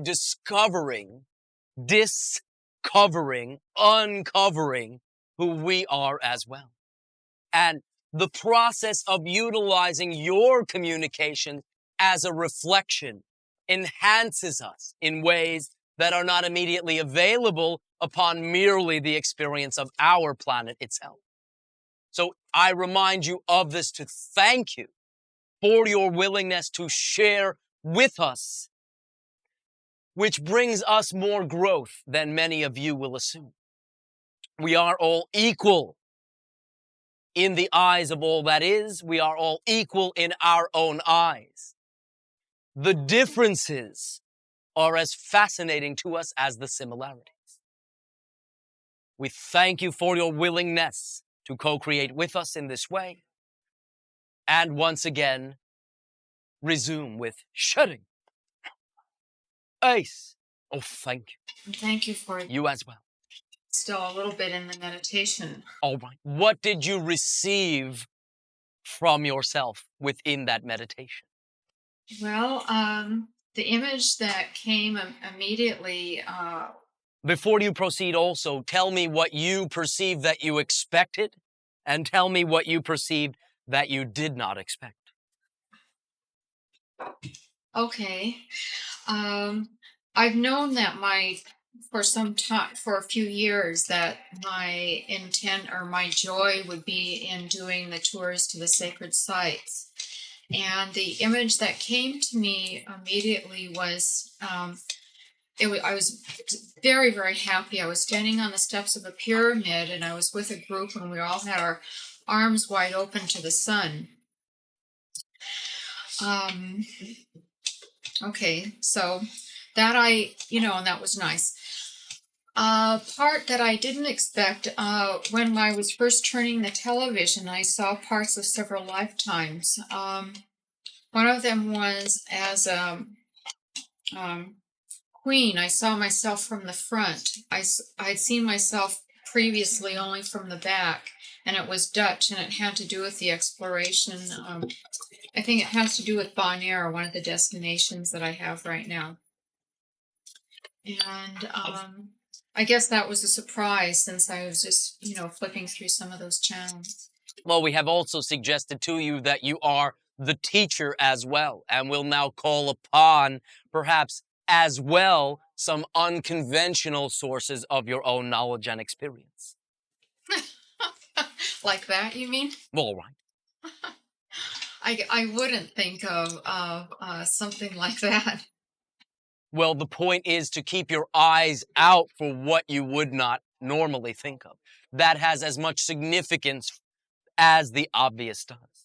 And what you have shared with me will take on new significance now that you have been willing to open that door. We will discuss that another time. Huh. I've been curious about that. Yeah. Okay. Yeah, and how that might relate. This person, incidentally, this queen, it's at a time when everything is very stiff and had a huge skirt, but a very tight waist and a kind of a ruffle at the waist. And Well, obviously you were getting good reception. I guess so. Oh. We thank you. Shutting. What? Ice. At least one individual is back from the journey. I know. It does. It feels that way. It feels like everybody's still there. Well, you will find in many ways this effect will linger, and it will also seem to come up in what you call your nighttime sleeping dreams. This is only the beginning of clarifying your vision. Once you are willing to take the responsibility within your hands to define and lay down your vision, your entire reality conforms to it and delivers whatever feedback would be necessary to quote unquote get your bearings so that you can quote unquote set your course. Do proceed. Well, I found it very easy to get myself into this visualization. It's like I've always been there. Well, that is one of the reasons we use the popular symbology. The TV. Yeah. As one example. I was saying just even to walk down the path to find that structure and the whole symbol. It was great. But yeah, I found myself sitting in front of the television and actually editing, and doing the work because that's what excites me. Oh, So how creative. Yeah, so it's before I got into the TV and watching the programs, I was actually doing what excites me watching it. Oh, do understand that editing a program is the same as clarifying it or focusing it down to its essential components. Yeah. So I didn't, and then after a while I had to really work on seeing myself doing different things in this field. What arose that you did not expect? I saw Roseanne, the show. Oh, how creative. It just did. I was watching TV. No, but seriously, I saw. Oh, back to Sirius, all right. Well, I just saw. I saw what I know I want to do. How did it feel to see yourself, not hypothetically, but doing that thing? It felt really good. All right. Are you willing to settle for any less No way. than continuing to feel that way? No, I love it. I love the feeling of what I know I want to do. What nuance did you add to your vision through this exercise? What is more obvious about your vision that was not necessarily as apparent prior to the partaking of this interaction? That I can that there's so many options in this field that I can do. I mean, that's as best I can see it. Well, what else? And as I am discussing with any individual specifics, any of you feel free to plug these ideas into your own mentality and come up with your own set of answers. Do proceed. I don't know. Well, yes, you do. All right, I know, but I just can't see anything more clear than what I know when I went into that chamber, when I went into that room. If Oh, there's there is something one thing that you are not bringing out, but I will never force you to have too much fun. The idea is that you can replay this scenario. You can enter this chamber anytime. You can tune the dial to whatever you wish. And when you are ready, and that will be the only time you will ever, in that sense, achieve any effect, you can continue the process. I just want to add that I was seeing my life in a way. Like it was like I was editing these situations and they were basically like my life and just who I am. Well, in a sense, what the antenna taps into is the simultaneity of your being, which makes little sense to your physical expression and your physical perception. Thereby, the symbol of the television is, again, the discernment device, allowing you to play it in some linear fashion, which is what then makes sense to your linear perspective. So what did I miss? Come on. Now, tell me, what came up that you did not expect that was a pleasant surprise? 'Tis very simple. There's something I can do to do this later? Because I really can't see it right. Well, all right. You will come back and tell me. That is the only way that it can be. So just to reenact what we just did. If you wish. It will never be a reenactment. It will be a new creation. And is there anything that can help me to enhance what I'm missing? Simply involve all your senses. Feel, breathe, see, smell, touch, and be in the scenario. That is all. For now, that will suffice. We thank you. Shutting. Ace, female. Thank you. During the meditation, I went directly to what is my vision and what is my excitement. And it was hard for me to be watching it. Why? TV, because I was in it. I didn't feel like there was any separation. All right. You know, watching it was a separation. I didn't feel that way. Like I was in it, living it. Well, that was part of the process of the clarification itself, but all right, you simply skipped a step. Yeah, I felt impatient. That was like, yeah. Well, you may, however, in the future, simply enjoy each moment without believing you need to jump to the next. I practiced with this, visualizing this. And where I was on my farm, which is by the water. Ace. And there were a lot of animals there. And I was with my future husband, whoever that might be, and my children. And there was a building there for children to come, where I was the teacher, for me to come work with the children also. All right. This is all quite, again, expected. What was unexpected? Unexpected was that all of a sudden there was a giraffe and a chimpanzee. Oh, very cool. And that was very unexpected because I've always expected that this would be in North America, in the United States. Well, you have also expected that it would only be one location. So all of a sudden there I was, and I'm standing next to a giraffe, and a chimpanzee jumps up on me and was, being very playful together. Okay. Monkeying around. How did that allow you to feel? And what do you now feel within yourself that will enable you to be that you? For there is no separation between that you and the you define yourself to be, other than what you assign. What did that allow me to be? I mean, the unexpected symbols? Ace. Well, the unexpected symbols seem to me to be a cue to that it can be broader than I Thank you. could be. And that is the point. We speak about clarifying your vision. And very often this will bring along with the connotation that you must be completely precise about every detail. And what we many times also discuss is that being precise about the overall intention can be quite pointed. Being willing to allow the details to be more broad allows the timing in that sense to be lessened. The more specific you insist, it must be in this exact particular way, in your example perhaps, The husband must be 6 foot tall with black hair. That is something you can create, but it may take a few years longer.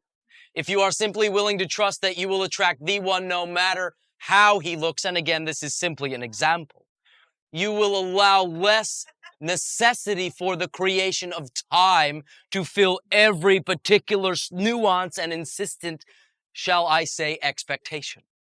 So clarifying is the overall feeling about the overall event, but need not mean rigidizing and, shall I say, creating a complete insistence that it must be very precisely played out.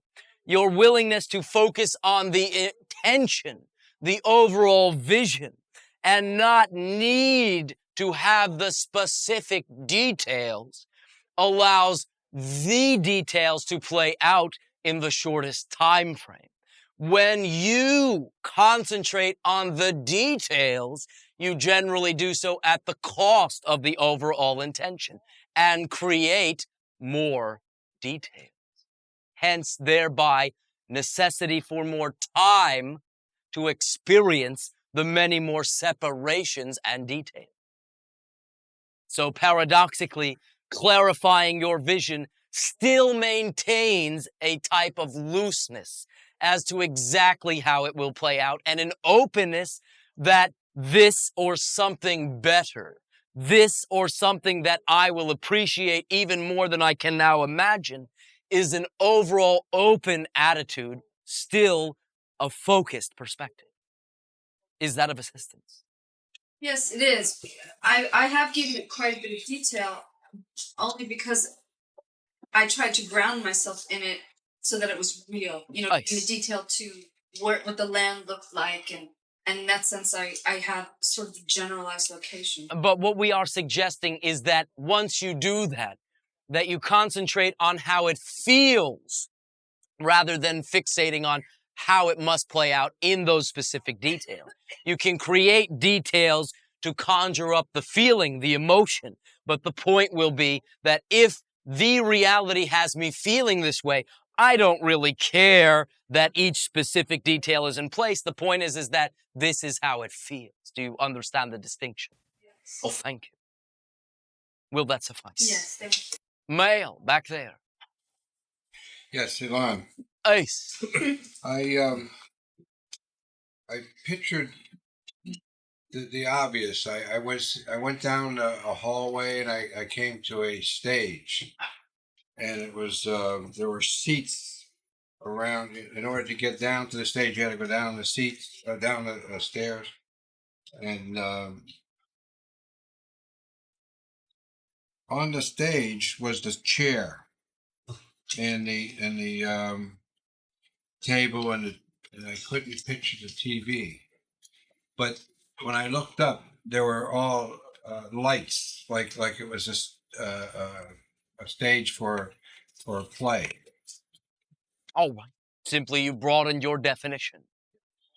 Except that the feeling that I had was that this was a spaceship that I was in. All right. The unexpected was that there were aliens. The ship actually it had blue lights, bright small blue lights around the center of it, and I did see an alien in this ship. It was almost like a black box, and the box seemed to open up, and there was this small being.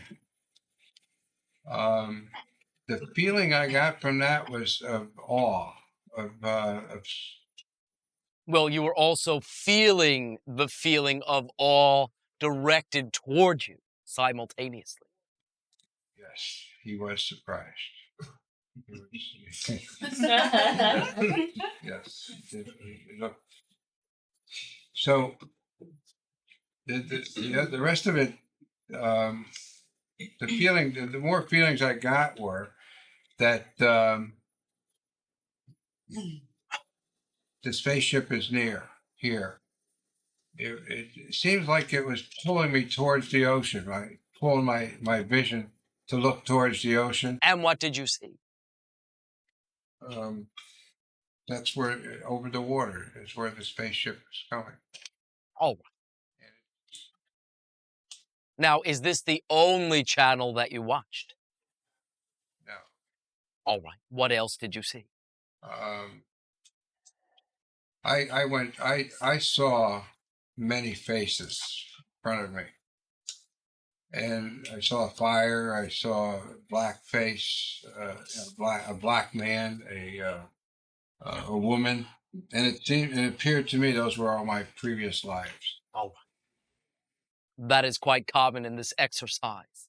And many of you will understand that some of the scenarios that, again, you did behold will correspond to various, again, frequency presentations or experiences or lives that you have led. Though in general, there will be some grounding commonality to this life. There is a specific reason you are seeing any particular scenario. Now, what did you find in the clarification of your own vision to be your most exciting thing? Now, do not make this any more difficult in that sense than it need be. It is quite simple. Are you attracted to the idea of sharing with individuals? Yes. Are you attracted to the idea of teaching in that way? Yes. Can your definition of healing be broader than merely physical hands-on healing? Yes. Have you not therefore expanded and clarified your vision in many ways? Yes. All right. What will you now do?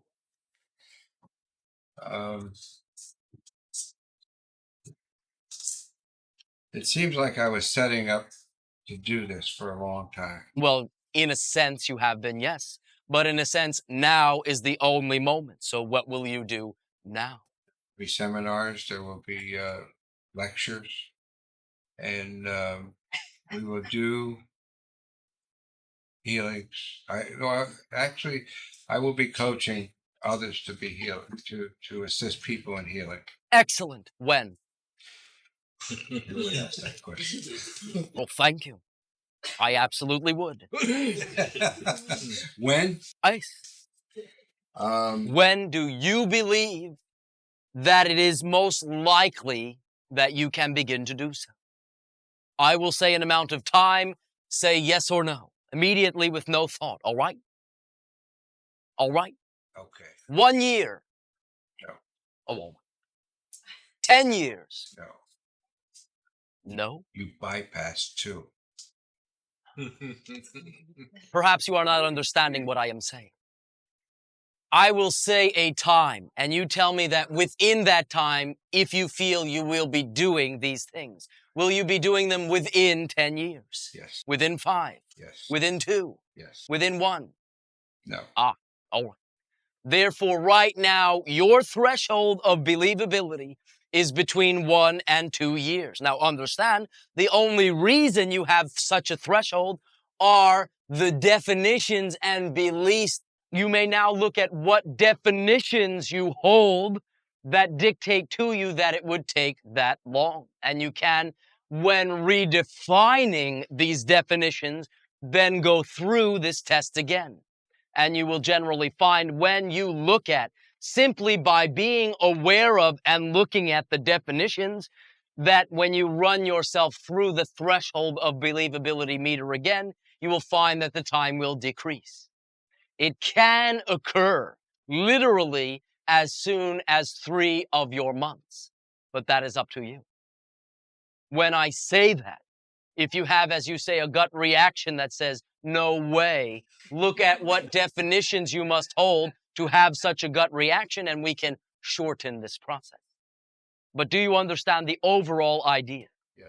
Now that you are aware of what you believe to be most likely, you get to choose whether you wish to wait that long, and if not, get to dive into the definitions that you act as though you have that create the necessity for that much time. Again, it can be as soon as 3 months.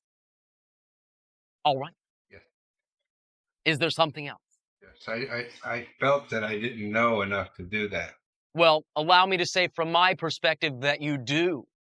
However, It may be that you are not comfortable with the form you have organized what you already know.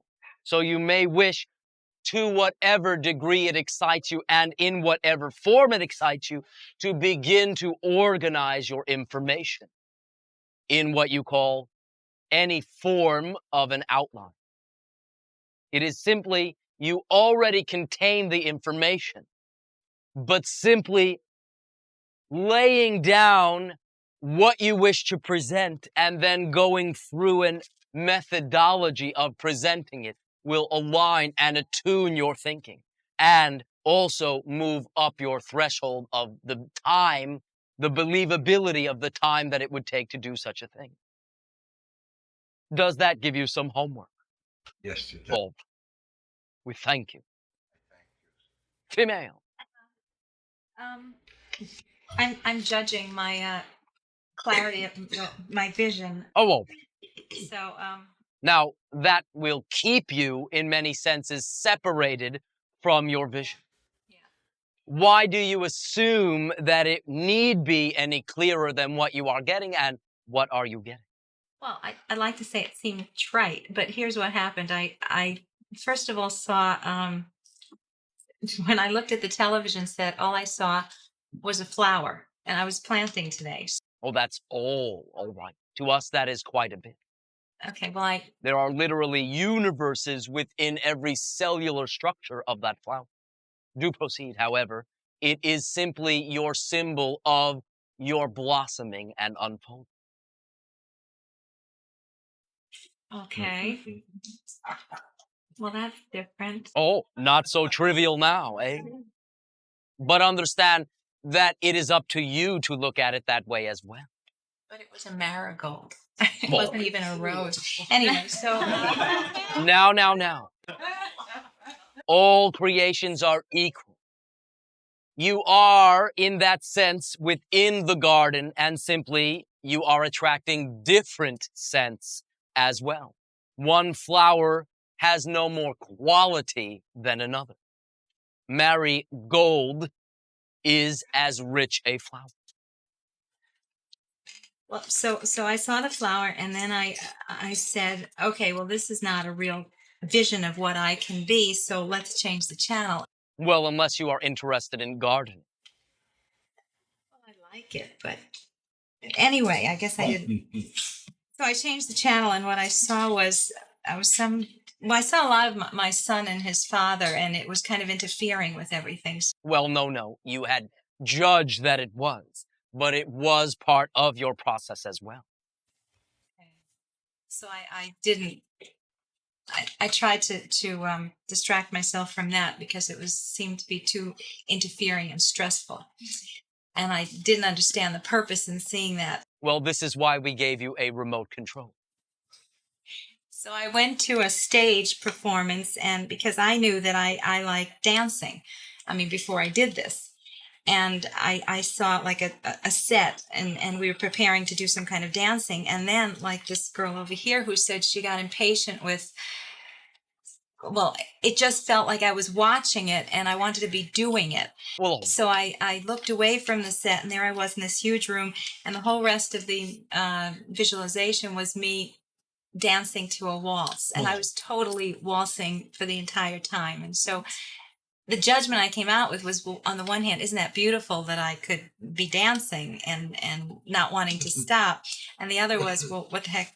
well, everyone knows that's no way to make a living. Right. That's the purpose in this. This is what I mean by the judgment. Now, there will always be individuals who say that is nothing for a person to be doing, and there will also be individuals who say that is a wonderful thing to do. So the question then becomes, why do you agree with the individuals who have the less preferred point of view?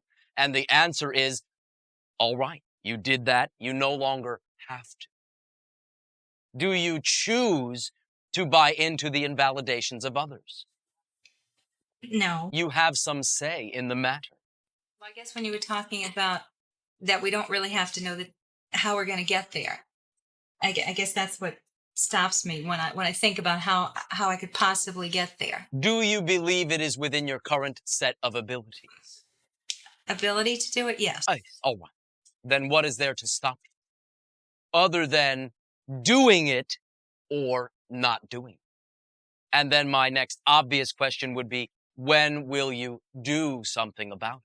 For that will set into motion a new set of parameters, a new set of settings in your life, which will directly affect what is available in each now moment and allow your reality to fall into line with that vision.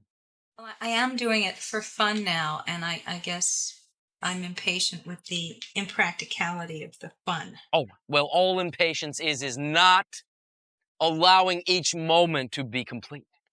And in that moment, assuming that there is somewhere else better to be. So when you feel that, simply remind yourself that all moments are complete.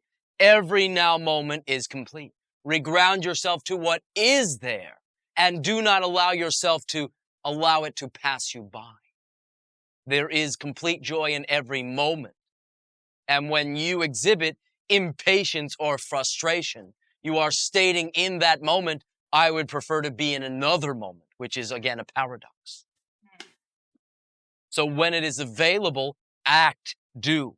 When you find an opportunity that comes along that has not come along before, jump on it. That will open up completely new doorways. But etching it as a clear intention sets it up.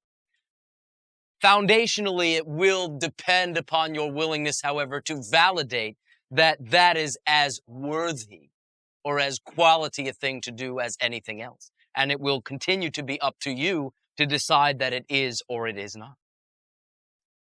Yeah, that's part of it. Oh, is there something else? No.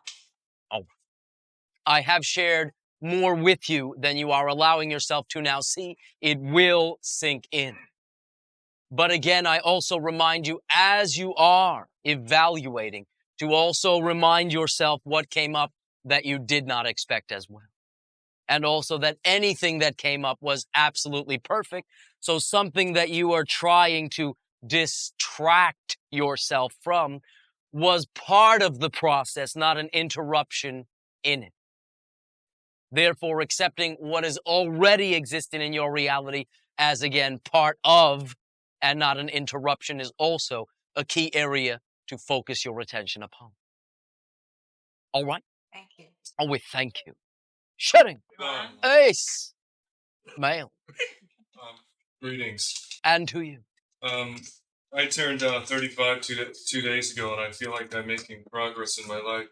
And I want to thank you for your help in helping me achieve that. Well, all right, I have done nothing, but I thank you for sharing your growth with me and sharing the joy that it brings you as well.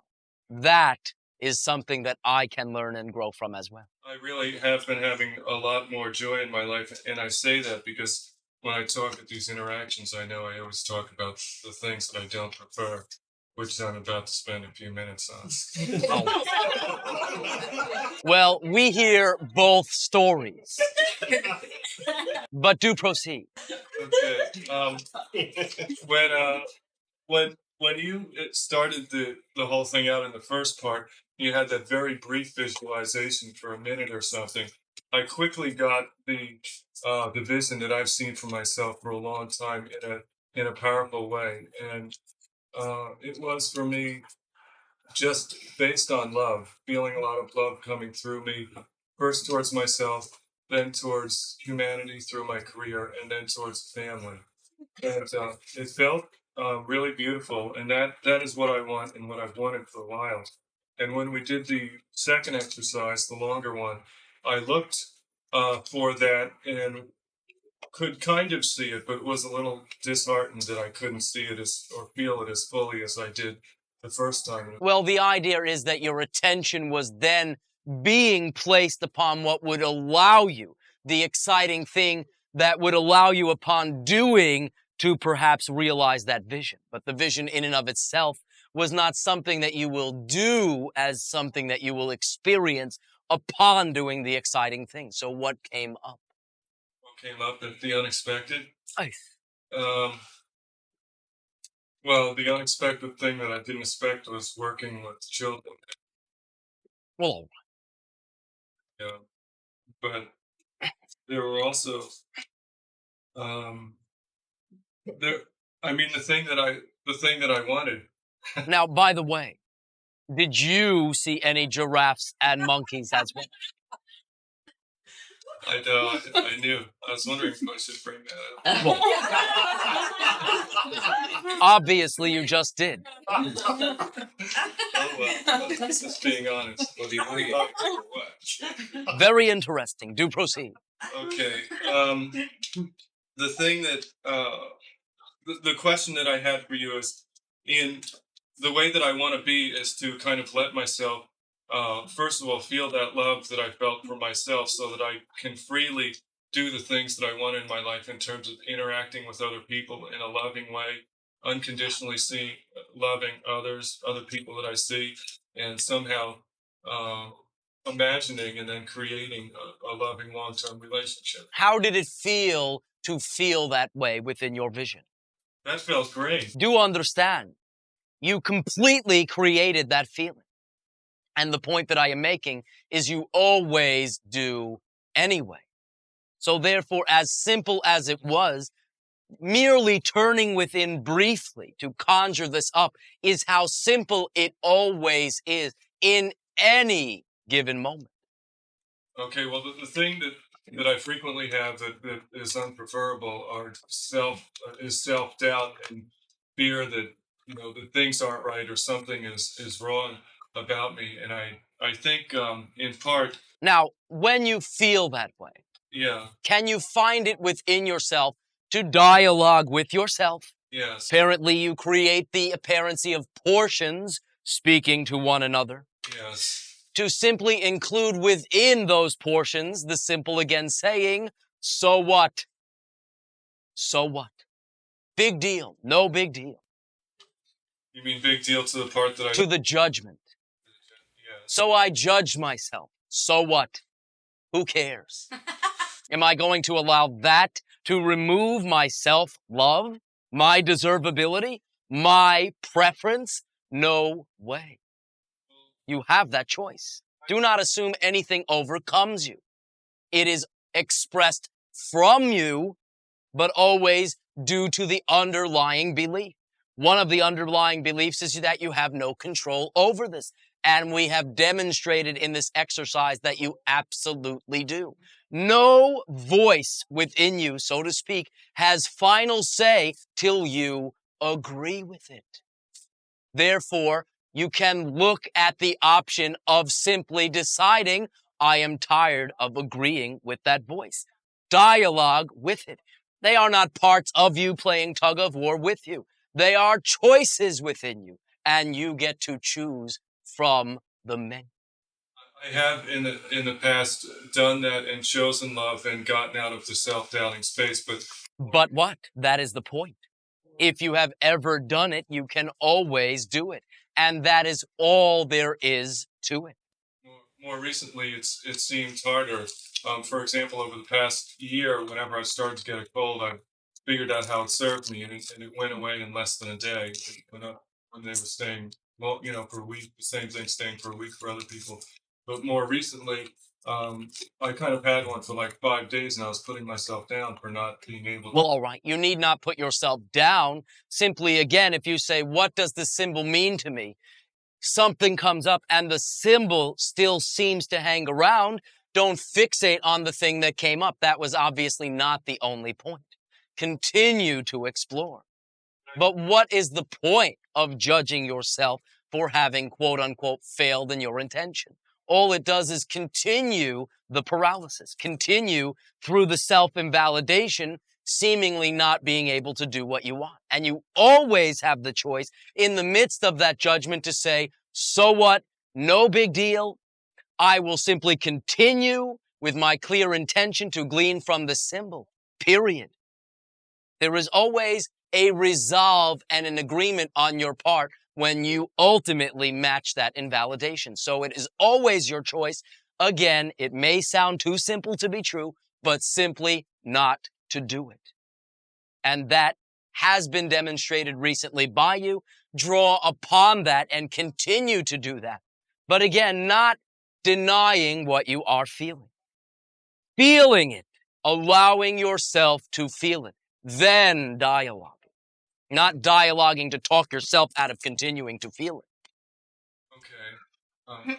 I had an experience this week that I think illuminated for me in part where the frequent self-doubt comes from. Oh, And that was that by the way, it comes from you, and you are continuing to recreate it.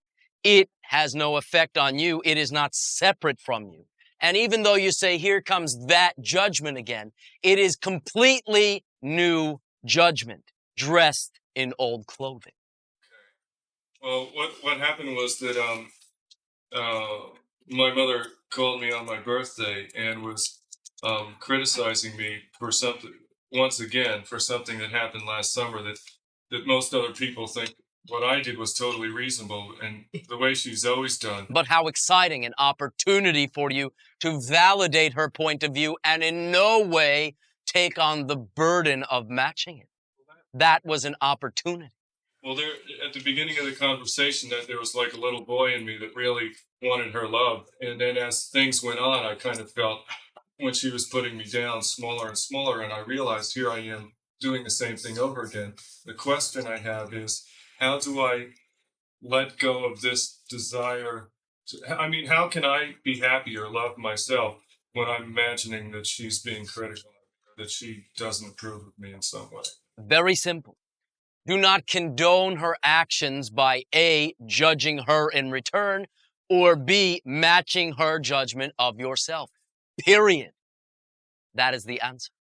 And your willingness to choose who you are because you know who you are, despite what anyone says, and lovingly reflect that back to her will, from her perspective, be a different response from you, and therefore elicit a different resulting response in return from her.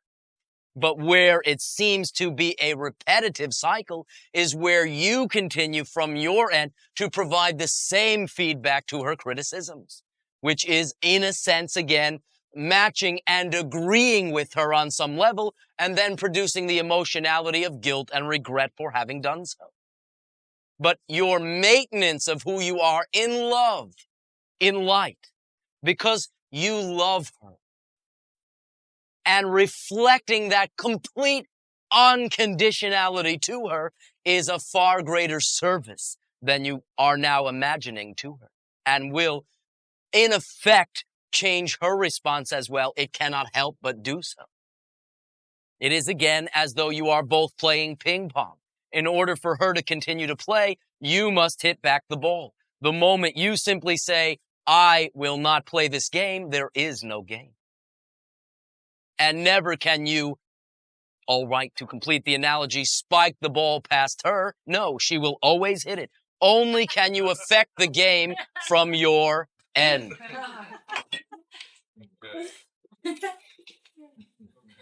And perhaps leave her jaw hanging in disbelief.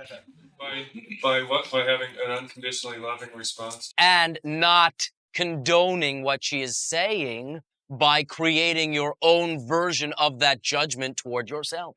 I refuse to play this game with her.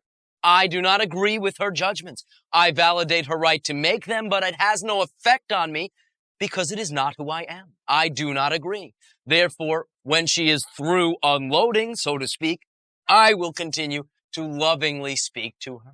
But I do that consciously. Well, not patronizingly, but sincerely. If you match and believe what she says and create that effect, you are being complacent. If you maintain your resolve and lovingly reflect back that resolve, there is a subtle difference. And you are getting this. What I was wondering is, it seems that as I'm living my normal life, that when I'm conscious, when I want to By the way, is that as opposed to your abnormal life? No, but I'm not talking to my mother. That's well, that is part of your life. That is part of your natural life. okay. It seems that there are those unconscious beliefs that I find myself when I'm doubting. It's like an unconscious belief. What is doubt to you? Is it a lack of trust? No, it's trusting in something I don't prefer. Well, remind yourself of that at the time. All right. But I feel like at times that it sneaks up on me. There's the unconscious childhood belief that, I'm no good. And it seems like that sneaks in on me. One moment. There is not an unconscious childhood belief that you are no good. It is obviously within the choices within you quite conscious. But only do you get the effect when you agree with it. And this is what I am emphasizing. So when you feel it, it is not that old thing affecting you. It is you agreeing to recreate it. I point this out and I emphasize it because your power lies in that moment, for you can decide not to match it, not to create it. Allow it to pass you by as simply another option that is not your choice. It just seems the past week or two that there's been a lot of more than normal self-doubt or something. The idea is that you will present to yourself every remnant within you that you have heretofore denied. So therefore, another very positive way to look at this is you are accelerating your willingness to transform what you still express that you do not prefer. And it is very exciting. Fears that keep coming up are that I might mortally hurt myself or something. Well, the idea is that you do not allow yourself to feel that fear. Feel it, and you will find your, shall I say, suppositions to seem most foundationless. It is when you say, here comes that fear, better stray my attention and think about something else, that it seems to take on more weight. But when you say, all right, I am willing to allow this fear to permeate me, and if I explode, so be it. That attitude of diving into it then allows you to experience the fear and understand that you always lived through it. It cannot overcome you. And feeling it is paradoxically the answer to your question. Then dialoguing about what you must have believed, which will become most obvious. Allow yourself to feel the fear. Allow yourself to remind yourself it will not destroy you. That would be pointless, and there are no pointless creations. What do you mean feeling fear? How do you feel it? Sit in a chair, lie down, and when you are feeling what you call fear or anxiety, say, all right, I will feel this. If this seems to be coming up on its own, I will do the best that I can to really feel it. And therefore then think whatever it is you wish to think to create that fear. Worst case scenarios or whatever. Allow your mind to imbue the fear to a degree you have not allowed yourself to. You will live through it.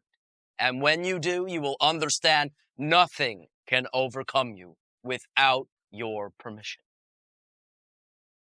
Okay. All right. Yes. For now, that will do. Thank you. One more sharing. Ice. I just wanted to share with you about my meditation.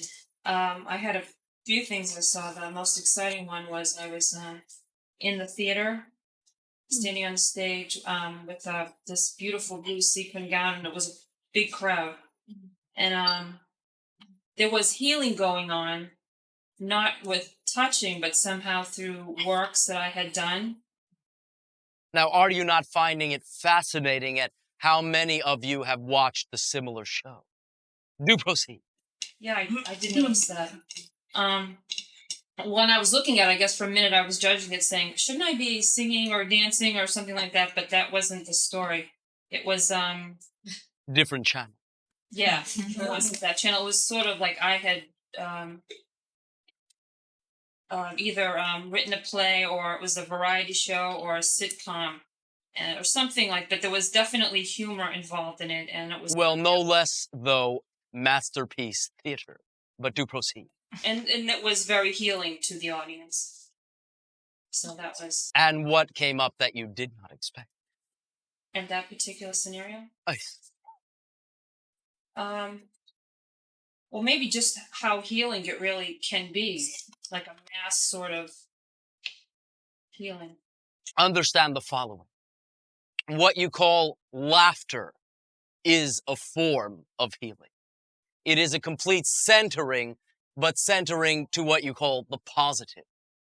Crying is also a form, as you say, of centering, though generally the perspective around which you are centering is quote unquote the negative. So understand that laughter in and of itself is a healing energy. It is the energy of alignment and identification as an idea. The thing that I was surprised that I didn't see was more of the handicapped kids or the exercise and stuff. Well, allow yourself to get in touch with these ideas. Allow yourself to evaluate anything that may seem to have been left out as well, and reassess why you were doing that. Was it an expression of your excitement, or was it an expression of something else? You get to look at it. Do you understand what I am saying?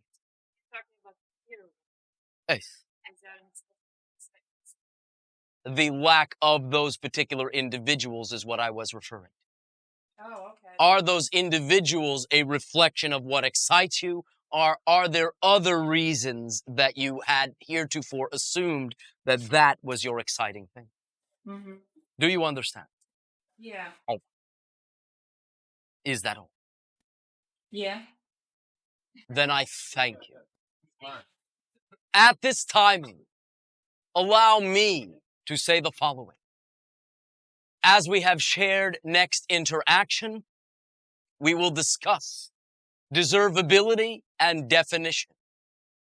After that, action. All of this falls under the category of conscious creatorhood. Conscious creatorhood is a function of allowing yourself to remember who you are through self-validation. Therefore, I find it quite apropos in that sense, as you say, wrapping up this interaction, to simply wish you all a happy Memorial Day. For you are literally remembering who you are. We thank you for your willingness to create the synchronicity of this idea upon your planet at this time. And we'll see you in what you call your dream. Good evening.